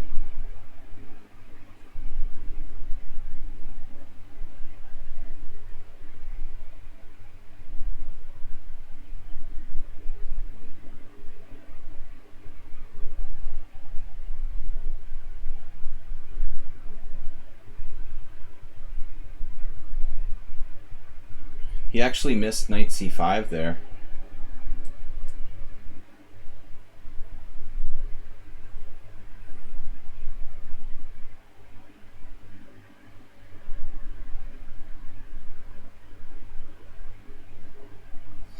Knight c5, bishop c5, queen c3. White is like winning a pawn, maybe the game on the last move.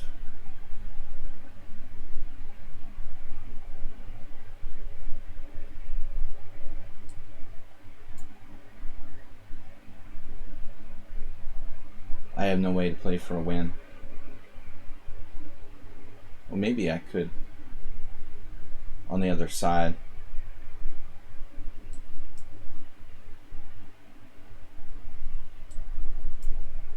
I don't realistically think I have any winning chances.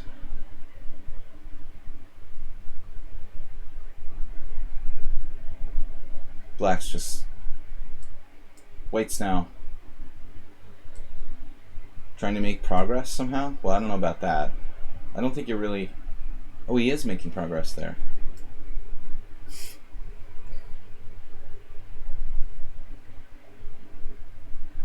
Interesting. He's not satisfied with the draw.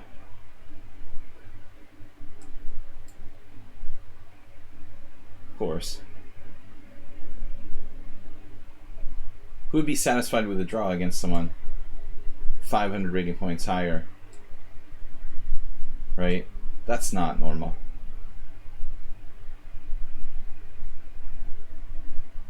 Something strange about that. So let's look at this game with analysis engine. I think I was better at one point when he played b3.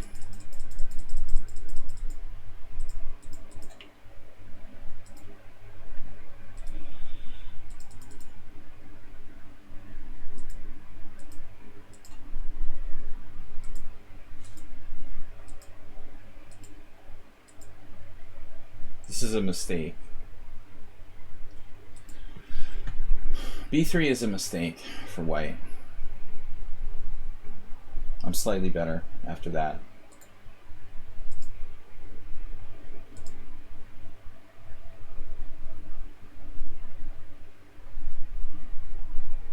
But I just don't know if it's enough for black to win. It's amazing how easy this is to defend. Just trades everything and I can't win. What do I do?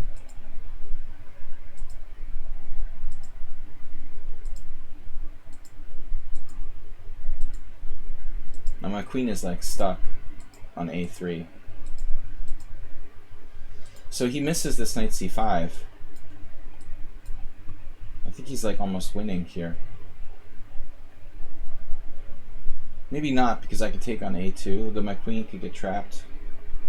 What happens here? Bishop takes, queen takes a2, takes on c5. See how strong his passed pawn is. Maybe he's not winning, but he's clearly better now. There's the threat of c6. Bob, chill out, man. I don't think that he's cheating, but he's very solid for his rating. Alright.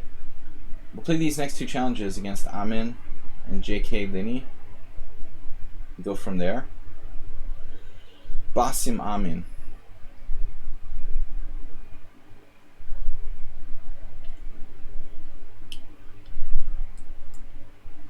I try to play unusual openings on Wednesday for fun and entertainment, but people keep playing the London system.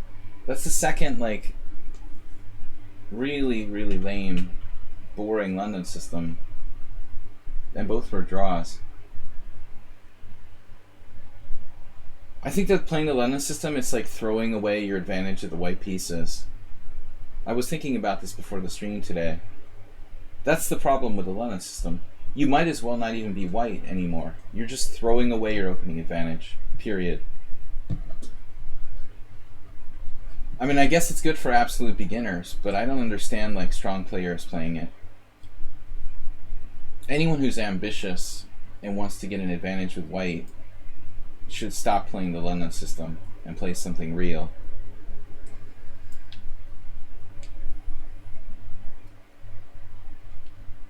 Sia. Sia is Hungarian. It means hello and goodbye in Hungarian. So we transpose to the two knights tango. Other people refer to this as the Mexican defense.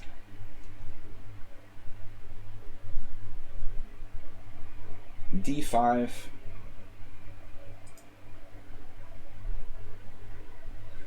D5 is one way to play. The other way to play is D6, and to try to play a sort of King's Indian. I guess D5 is good though. Nothing wrong with D5.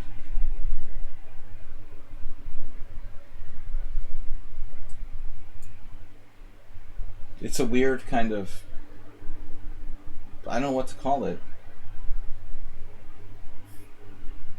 This is a plan, but not usually played this early in the opening. It's probably not that bad.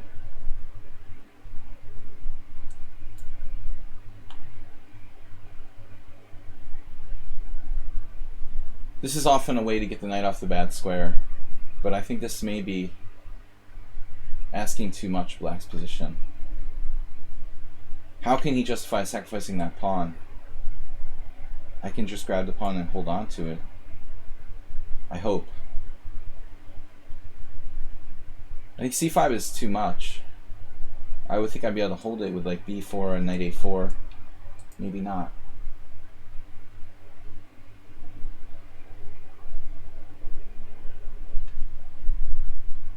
That's all I'm going to do.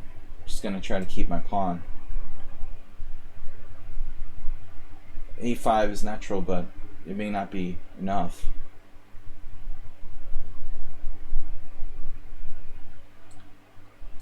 Anyway, we're set up for this fianchetto.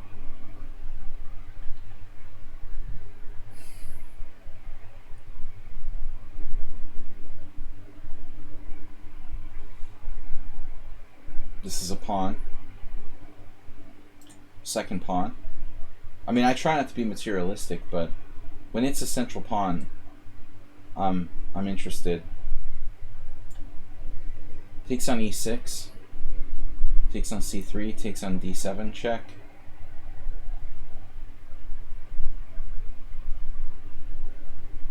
Yeah, I don't know. I'm not sure about taking on e6.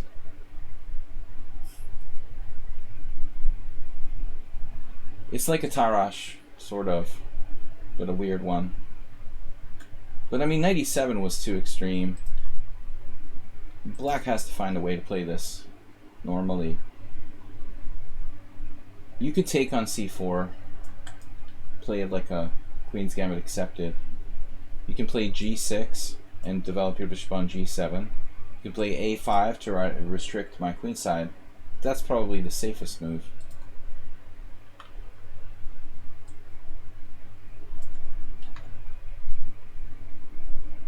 This is like a second pawn. Knight f6, check. Queen f6, bishop f6, rook d1, king d1, pawn takes. I lost a piece in that line. Knight f6, queen f6. But I don't have to take his queen, I could just take on a1. It's terrible for black.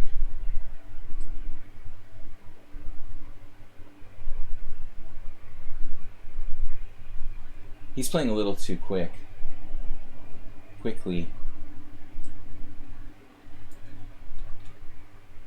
Probably used to playing faster games. But we're up 2 pawns with a better structure, so black is in trouble. Though there doesn't seem to be any killer move here. H4 again is very interesting. Maybe black plays H5. I probably shouldn't do this.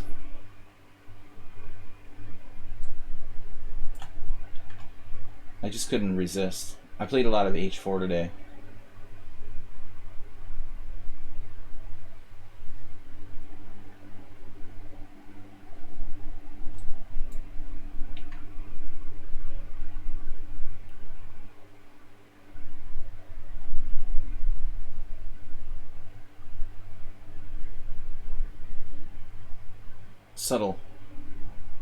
Subtle trap.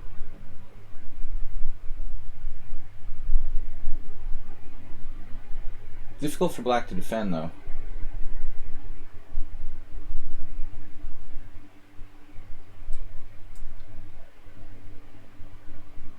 Now my H pawn.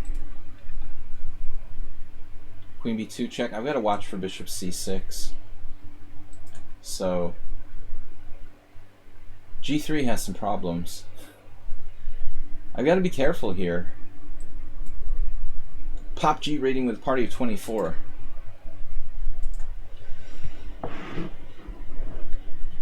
Pop Jula, what's up? Black's playing too fast. Pop Jula started streaming lately. Grandmaster from Hungary, what's up, man?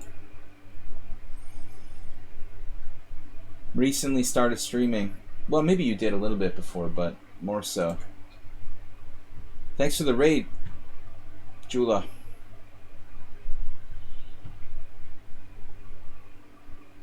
What is up, man? I'm playing unusual openings. That's my Wednesday thing. Spieler's back for a while with the Pop G crew. J.K. Linney. This guy plays, he plays the King's Indian attack, I think. I'm gonna have to play something unusual. Guys, check out Pop G streams as well. I think he was streaming when I started today. I would raid you, but I had no viewers. Balkush Pater. Balkush is streaming too.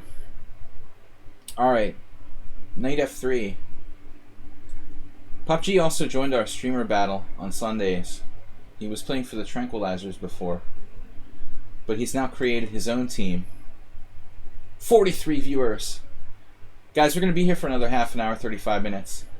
So, the focus of my stream today is to play unusual openings.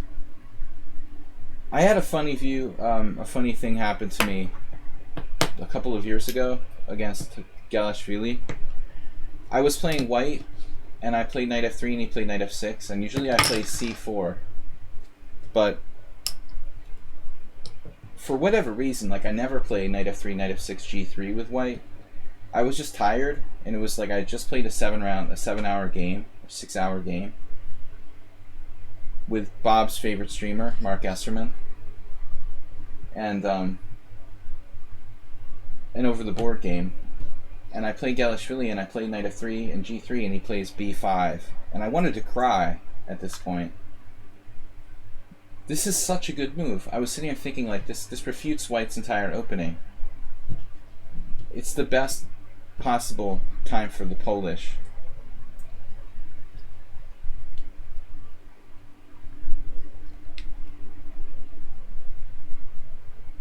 It prevents C4, which is my favorite move, and Schieberspieler too. You had your best over the board scalp in this with white, really?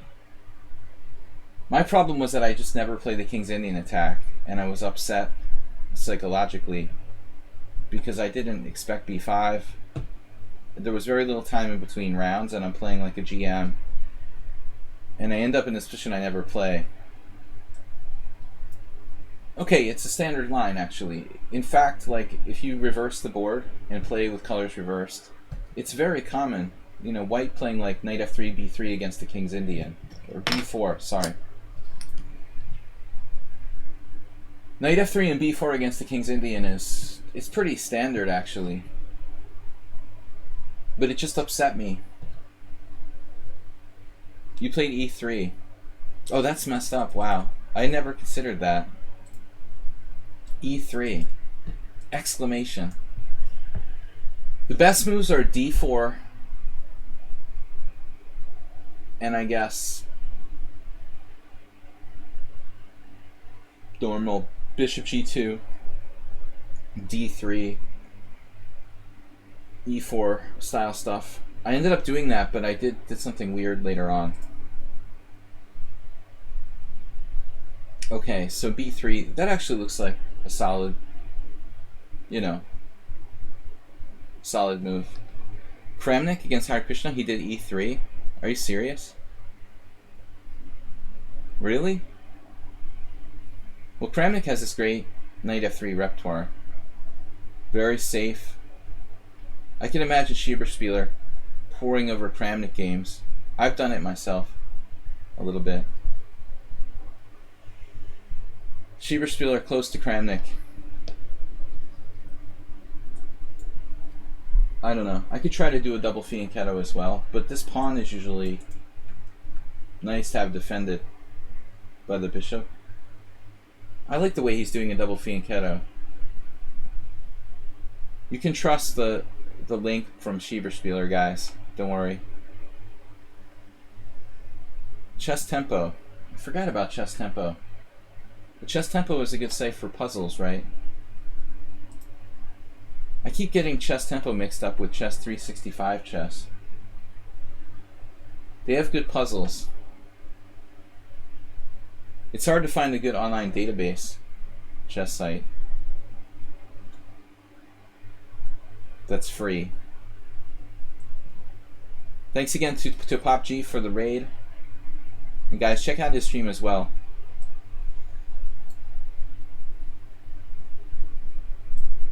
And our Sunday streamer battle with Pop G, Tranquilizers, and Mercitza. Hey, yeah, you restarted streaming. Yeah, I'm sorry. We don't have our mod here today. I think Mr. Coffee's off. I didn't realize we're always like setting it and then turning it off and turning it back on again, Pop G. I didn't realize the 5-minute follower was on or not.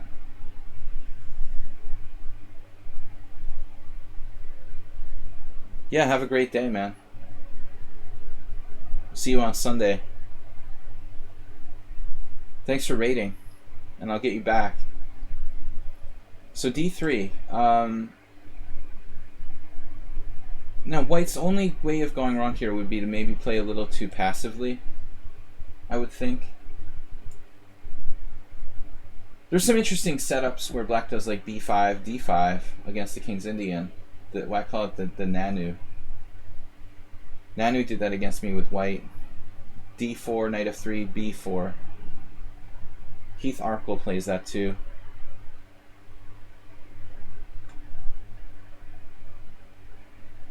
So he can play for c4 here. Probably not a bad idea.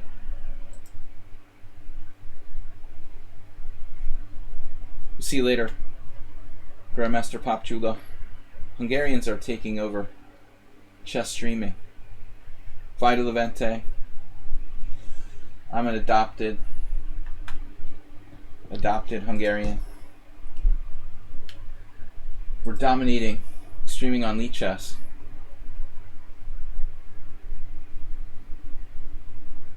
d5.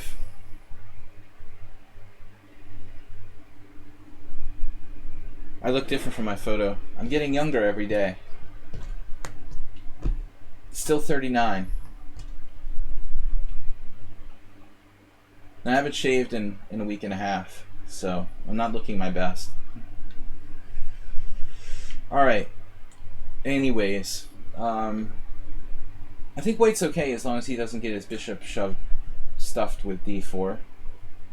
With white, you have to be a little bit careful about that. I don't think that it's really an issue yet, but I have to start considering playing d4. Let's say I play d4, he might be able to play b4 and undermine my center. Bang, bang. It's like a ready opening. It is like a ready opening. Yeah. Ready recard. Hungarian chess streamers and adopted Hungarian chess streamers. I've been living in Hungary like off and on since 2004. Although I go back to the United States when it's not a virus pandemic. I usually went back every summer, but this year not. So d4, b4, e5, b takes c. Let's try this. We'll just test our opponent.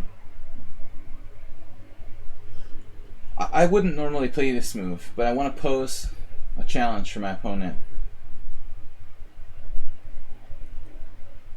Yeah, usually the ready starts with knight f3 and then c4. But technically the ready is like knight f3, d5, c4. Technically, that's what it is. Knight f3, d5, c4. We can reach ready positions by transposition. I play knight f3 all the time with white. It's sort of lazy way to play. Remedy, Hyra. Hooray in Hungarian. So e4. Yeah, okay, now I think we'll just consolidate my space advantage here. Although, I mean, honestly, it's not that big of a deal. Schieberspieler likes space advantage. I don't have the optimal piece set up for this type of position. But maybe this knight can come back here to like d6 after castles. Similar to a classical King's Indian. My pieces are on kind of weird squares like this. We don't normally have this bishop here. White's worse. Yeah, I know from experience. I've played a lot of bad Reti with white. I mean, I know how bad this bishop is. That's what I was trying to do. Inexperienced player. Asterbait has gotten this a lot in the Owen defense. I was talking about it earlier. When you've got a queenside fianchetto, the worst thing can happen is that your bishop gets stuffed by this pawn on d4. That's a serious problem for white. There's a weakness at c3. The bishop is just blocked. And a lot of times you have to bring it back to the c1, like h6 diagonal to get it in the game. Okay, so f4 is a good try by white, though. It feels like a good try. I guess we'll castle. But I might have tactics, actually. I've got to watch out, though, because this could be very double-edged. Like, if I take on f4, he has e5. Let's see. Pawn takes f4, e5, knight d5, and his knight's hanging. But I'm also pinned on this diagonal. So I'm not really sure what's going on there. I don't know. If I don't do it, though, if I let him play f5, it would be a very different game. What if I play knight h5 first? He has this knight f5 trick. Knight h5, knight f5. Common King's Indian attack trick. That's also good for white. So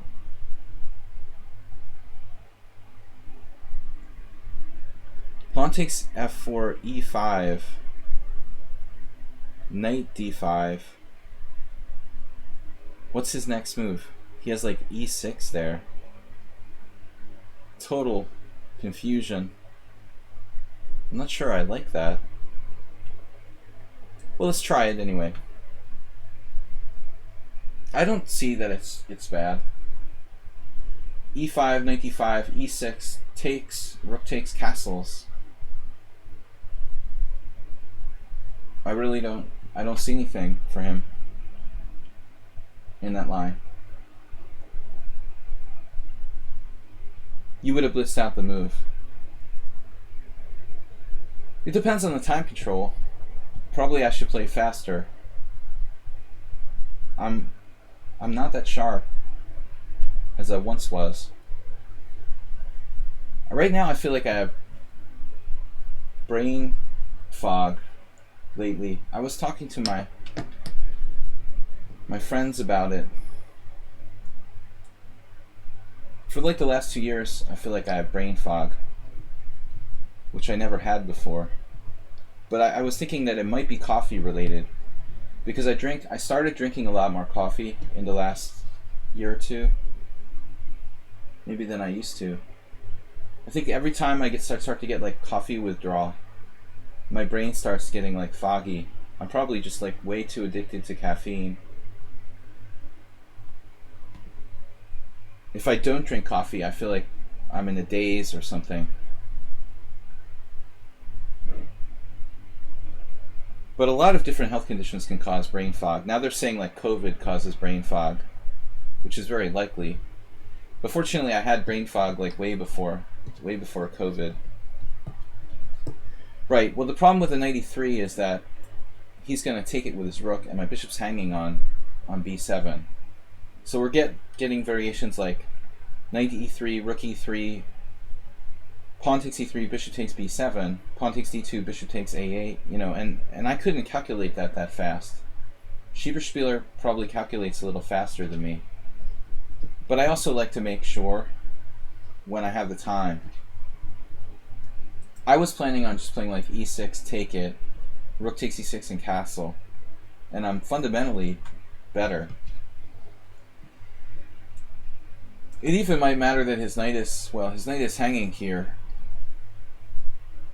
In this case, this probably just loses for him. I mean, he does have e6. Schieberspieler would have blitzed out this move.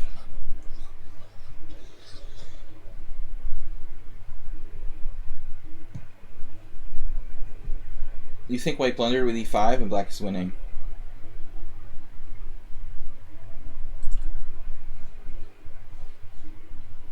Yeah, he didn't have to play e5, right? But I think the other moves are bad too. Like pawn takes pawn, knight h5. There he's still actually right. He still has knight f5. Yeah, he totally should just take back. You're right. He's okay after that. Now I'm just winning. It's over. Now he's hosed because he's forked. But actually, the Persian commando is correct. I wonder if my mistake, you know, if he takes f4 was even the best move for black. Schieber said he should have. Knight h5, knight f5, knight f4. Oh. Oh. So you want a pawn? This is a queen. This is a queen.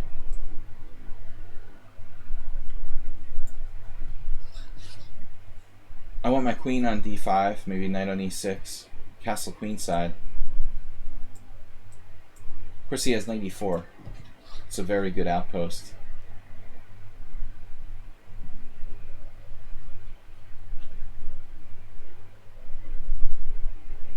There's no easy way to get his knight off of e4.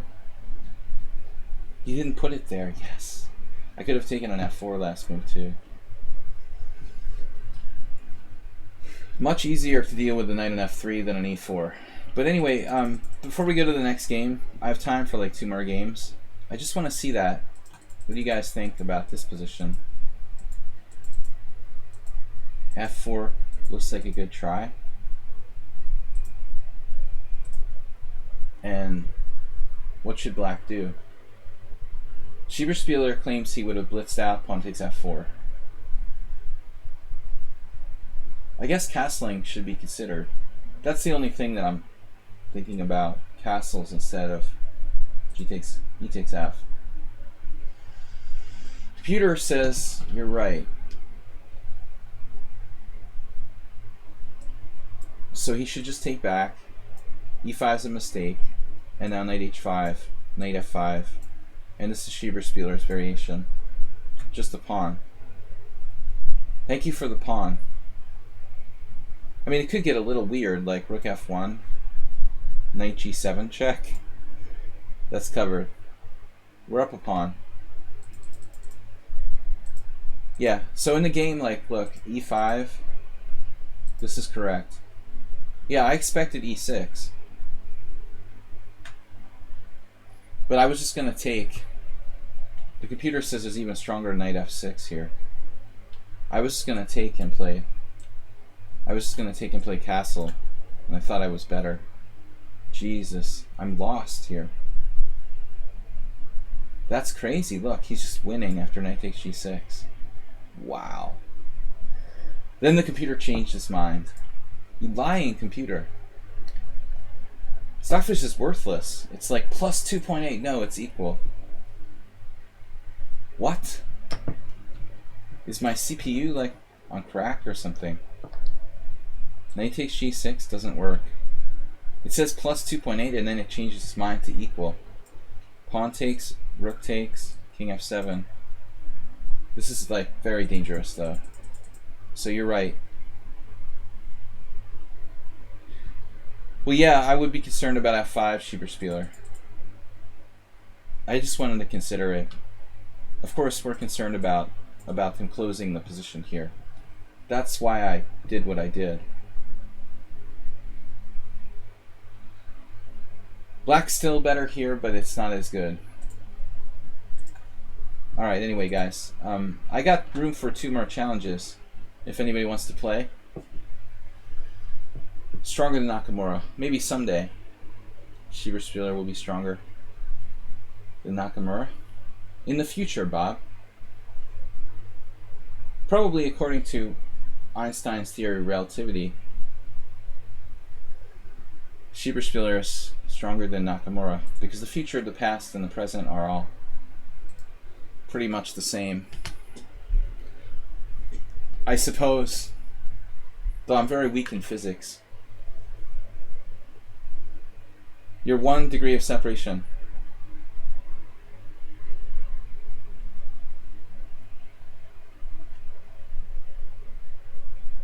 Alright, challenges. We have time for 2 more games, guys, quickly. Physically stronger. Yeah, he's not exactly a macho man. Let's get a challenger. I'm going to have to go get an innocent victim from the lobby to beat on. We still have 18 minutes left for the stream. Schieberspieler with casual 5+3. Now you have to be careful because I'm warmed up.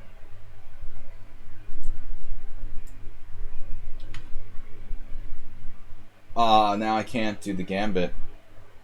I have to play solid chess here. Schieberspieler playing the 3 a.m. attack declined. The 3 a.m. gambit declined. With knight h3, d5. You know, come to think of it, that might have been how my game with Horvath Jolt went. I think he actually played d5, g3, e5, and then I played d4, and he took it. I'm pretty sure that's what happened, in retrospect. This is very different, though, than my game with Princess Chess earlier. Of course, I can just take on d4 and play it like a Scandi. A knight h3 Scandi. Pure man. I'm not going to give him a pawn. I'm not going to give him a pawn. It's a classical... Schieberspieler is playing e4. Anytime we get Schieberspieler to play e4, we're in good shape.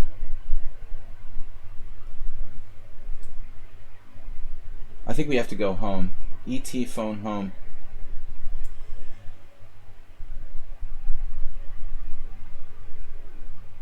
Very popular. The G3, Knight H3 Scandinavian in reverse. Pure man. But the best part is that I'm not down a pawn. It's so refreshing to not be down a pawn in this opening. I'm usually just like down a pawn for nothing. Oh, dude. Schieberspieler is pure evil. How about this? Knight d2. It's passive. Bishop takes. What's this, man? I'm gonna take. Yeah, you have to take that way. So he's overextended. totally overextended. No. He's not overextended, I'm just kidding. It's justified what he's doing here. He's justified. This looks like a problem. In some lines with knight g4. So I have to be careful. Well, I guess we ought to trade queens. I mean, objectively. There's no reason to forfeit our right to castle. It might be useful later on. It's not that easy for him to do anything. I suppose bishop c5 will come next. He can sack a pawn.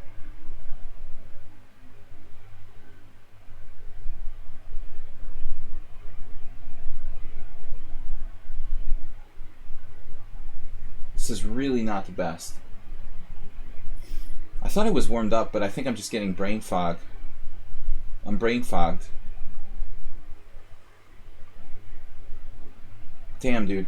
Alright, let's just take back the last two moves. I have to play c3, and you have to play knight b4 or knight d4 here. Both of us are playing like idiots. This is even embarrassing. So, now I actually have this. Do you still have knight b4? Now he probably still has knight b4.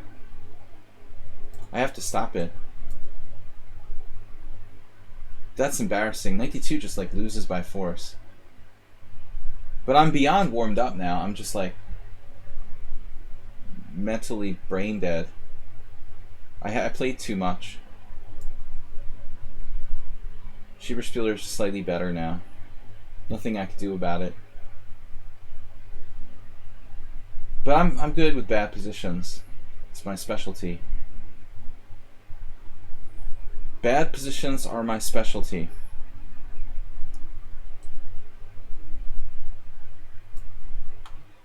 They have been for a long time.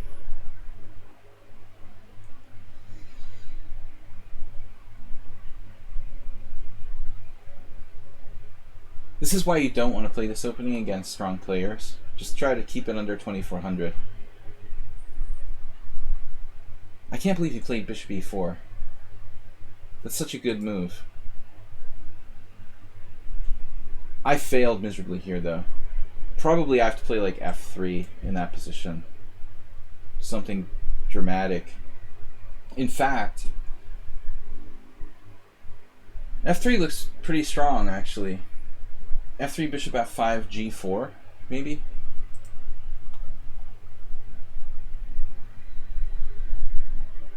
It's just bad for black, Dracofire.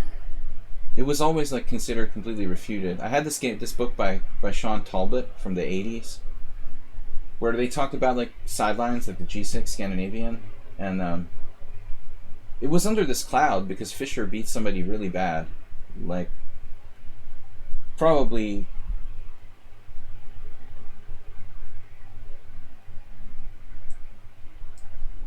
Fischer versus X Grandmaster, average Grandmaster, crushed him in a G6 Scandinavian. But objectively, I mean, it's probably not that bad. So Schieberspieler's just going to torture me here based on the weakness of my E pawn. Not much I can do about it.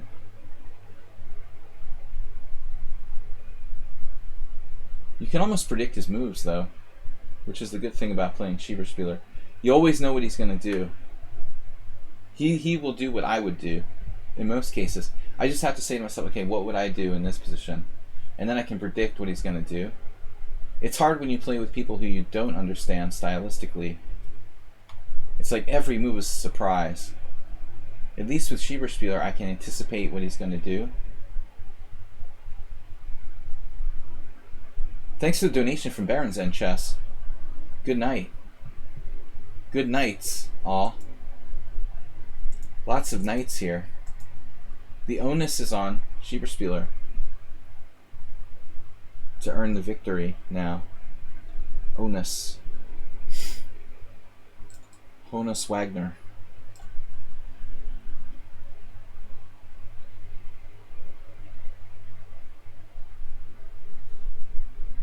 I have a crazy, like the Grinch, crazy good idea. No. Grinchy good idea. We'll have to try to confuse him. I'm not sure if this is really a good idea or not. But we're trying to... Yeah, Robach, exactly. Thanks, Xerox. I couldn't remember, it was on the tip of my tongue, but the brain fog started again. I was thinking like Rosetto, Rogozin, and then I was like, okay, I give up. Another great move from Schieberspieler. 95. Avoiding exchanges. But he's got me in my... He's in my wheelhouse now. Bad position in the ending. Kind of weird, confusing, bad position. I'm a specialist at this. And he has to do all the thinking. He's like, how do I win here?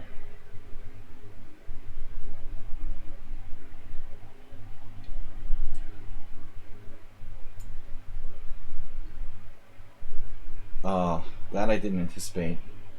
That's a good move. Why do I keep missing the good moves? No, watch out.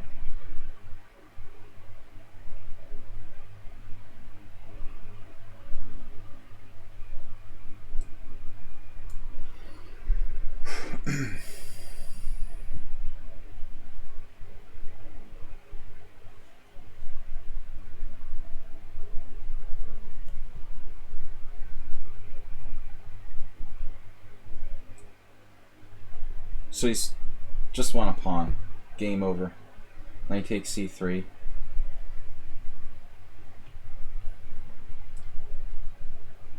Game over.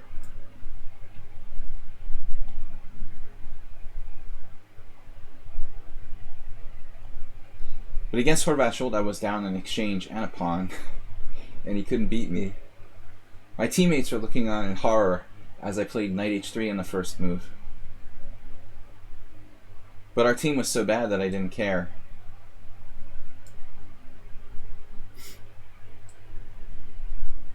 Schieberspieler is like totally happy with this.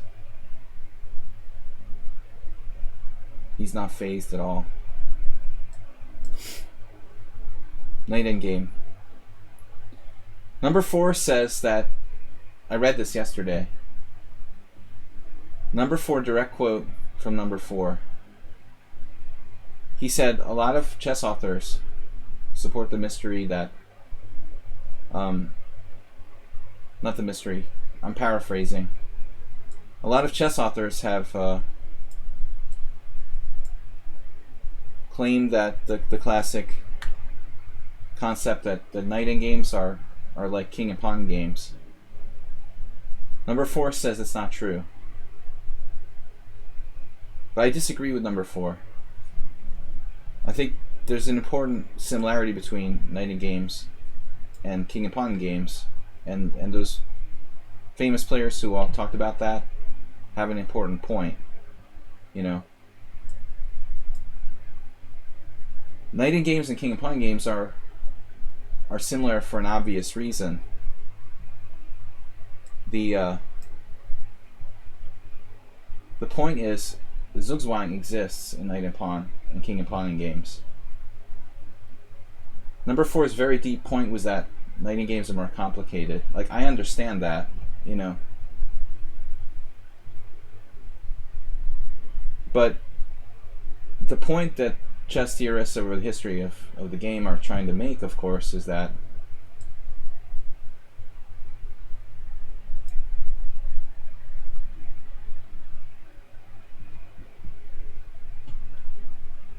they're similar for that important reason, right? Zugzwang doesn't exist as much in rook end games and bishop end games. I mean, that's the whole point.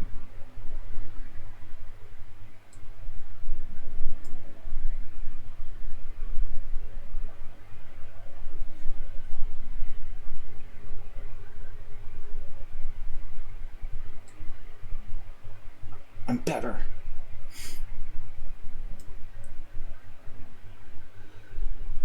Dominating with my more centralized king. It should be a draw. of course. If I don't hang something.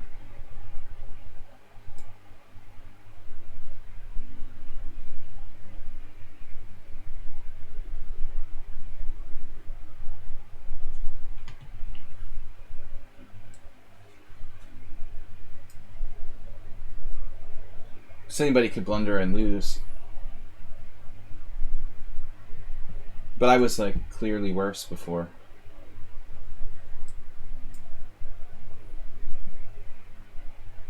Of course I was clearly worse. But he's the one, the emphasis is on him.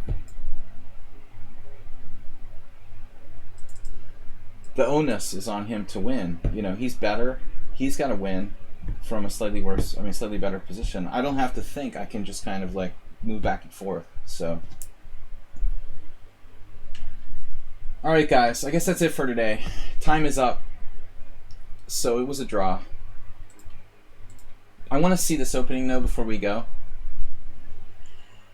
because I have suspicion that I should have played. This is my game with Horvath. See, it's in there. Alexei Gorbatov copied me, but he did something else. Gorbachev, you would copy me. Because I copied this guy. Buchenthal. Though I didn't realize it.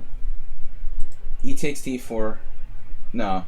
I'm the only one that's crazy enough to play knight f4 here. That's my creation. I drew this game somehow. It's just totally insane.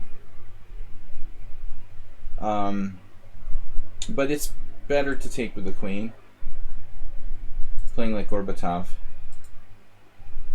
Elena Danielian is a good player too.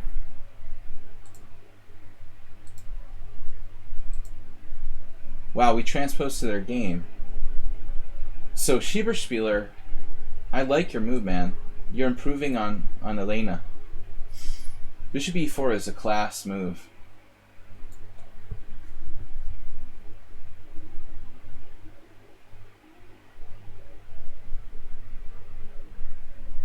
But I'm wondering if I could play f3.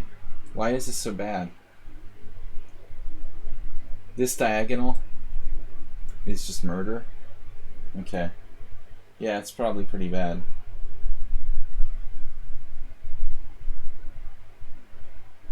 A lot of people would misjudge this position and probably think, oh, white gets the bishop pair. What is? But this weakness here is too much. So I can't do it. Final analysis: 4 inaccuracies for Sparkle Horse, 5 inaccuracies for Schieberspieler. See? That's why I'm an IM and you're an FM. You had less. You had more inaccuracies. But I have to do this. This is ridiculous. Why am I not lost after knight d4? What is this? I made knight d2 here. It just loses by force. What is this analysis? Inaccuracies. This is a blunder. That's really strange. Why is it giving no blunders? I'm just lost, man. I have to lose a pawn for nothing in this position. King f1, knight takes here, down a pawn for nothing. No, it's actually not true. Schieberspieler didn't make any blunders. I did. I played knight d2. Well, he did too because he didn't play knight d4. That's crazy. Anyway, bishop e4 was a great move. Yeah, this opening doesn't look too good. We have to improve white's play somehow. Maybe knight f4 is somehow inaccurate. Is it more accurate to play this? You can try to do the same thing. But you know, Xerox was talking about Fischer versus Robach, and I think that Fischer did the same thing. Fischer did bishop f4, and that's like the refutation of the G6 Scandinavian. Basically, Bobby Fischer's bishop f4 against Robach, with the idea of playing for even, you know, queen d7 and castle long to attack the weakened king side. That's probably still best. But probably I shouldn't play knight f4 so quickly. You can still try the same plan though, if you want to. You could even do that. Here I would just play something like knight c3. I don't know. But it's a bad opening. f3 is bad. Yeah, we looked at that. That's why I played the gambit. That's why I like to do this better. I don't want this to happen, you know? So, I'm the only person crazy enough to play this. Highly dubious. Anyway, guys, thanks for watching. Don't try this at home. Experienced stuntman. Only playing knight h3. You have to be good at playing lost positions in order to play this opening for white. You also miss that you don't need to trade dark square bishops.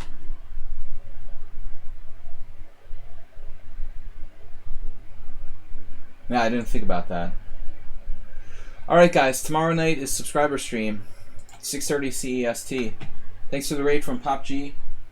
And I'll see you guys tomorrow night. Then it is. Thanks Sheever Spieler for being part of the stream. FIDE Master. FIDE Master Ponda.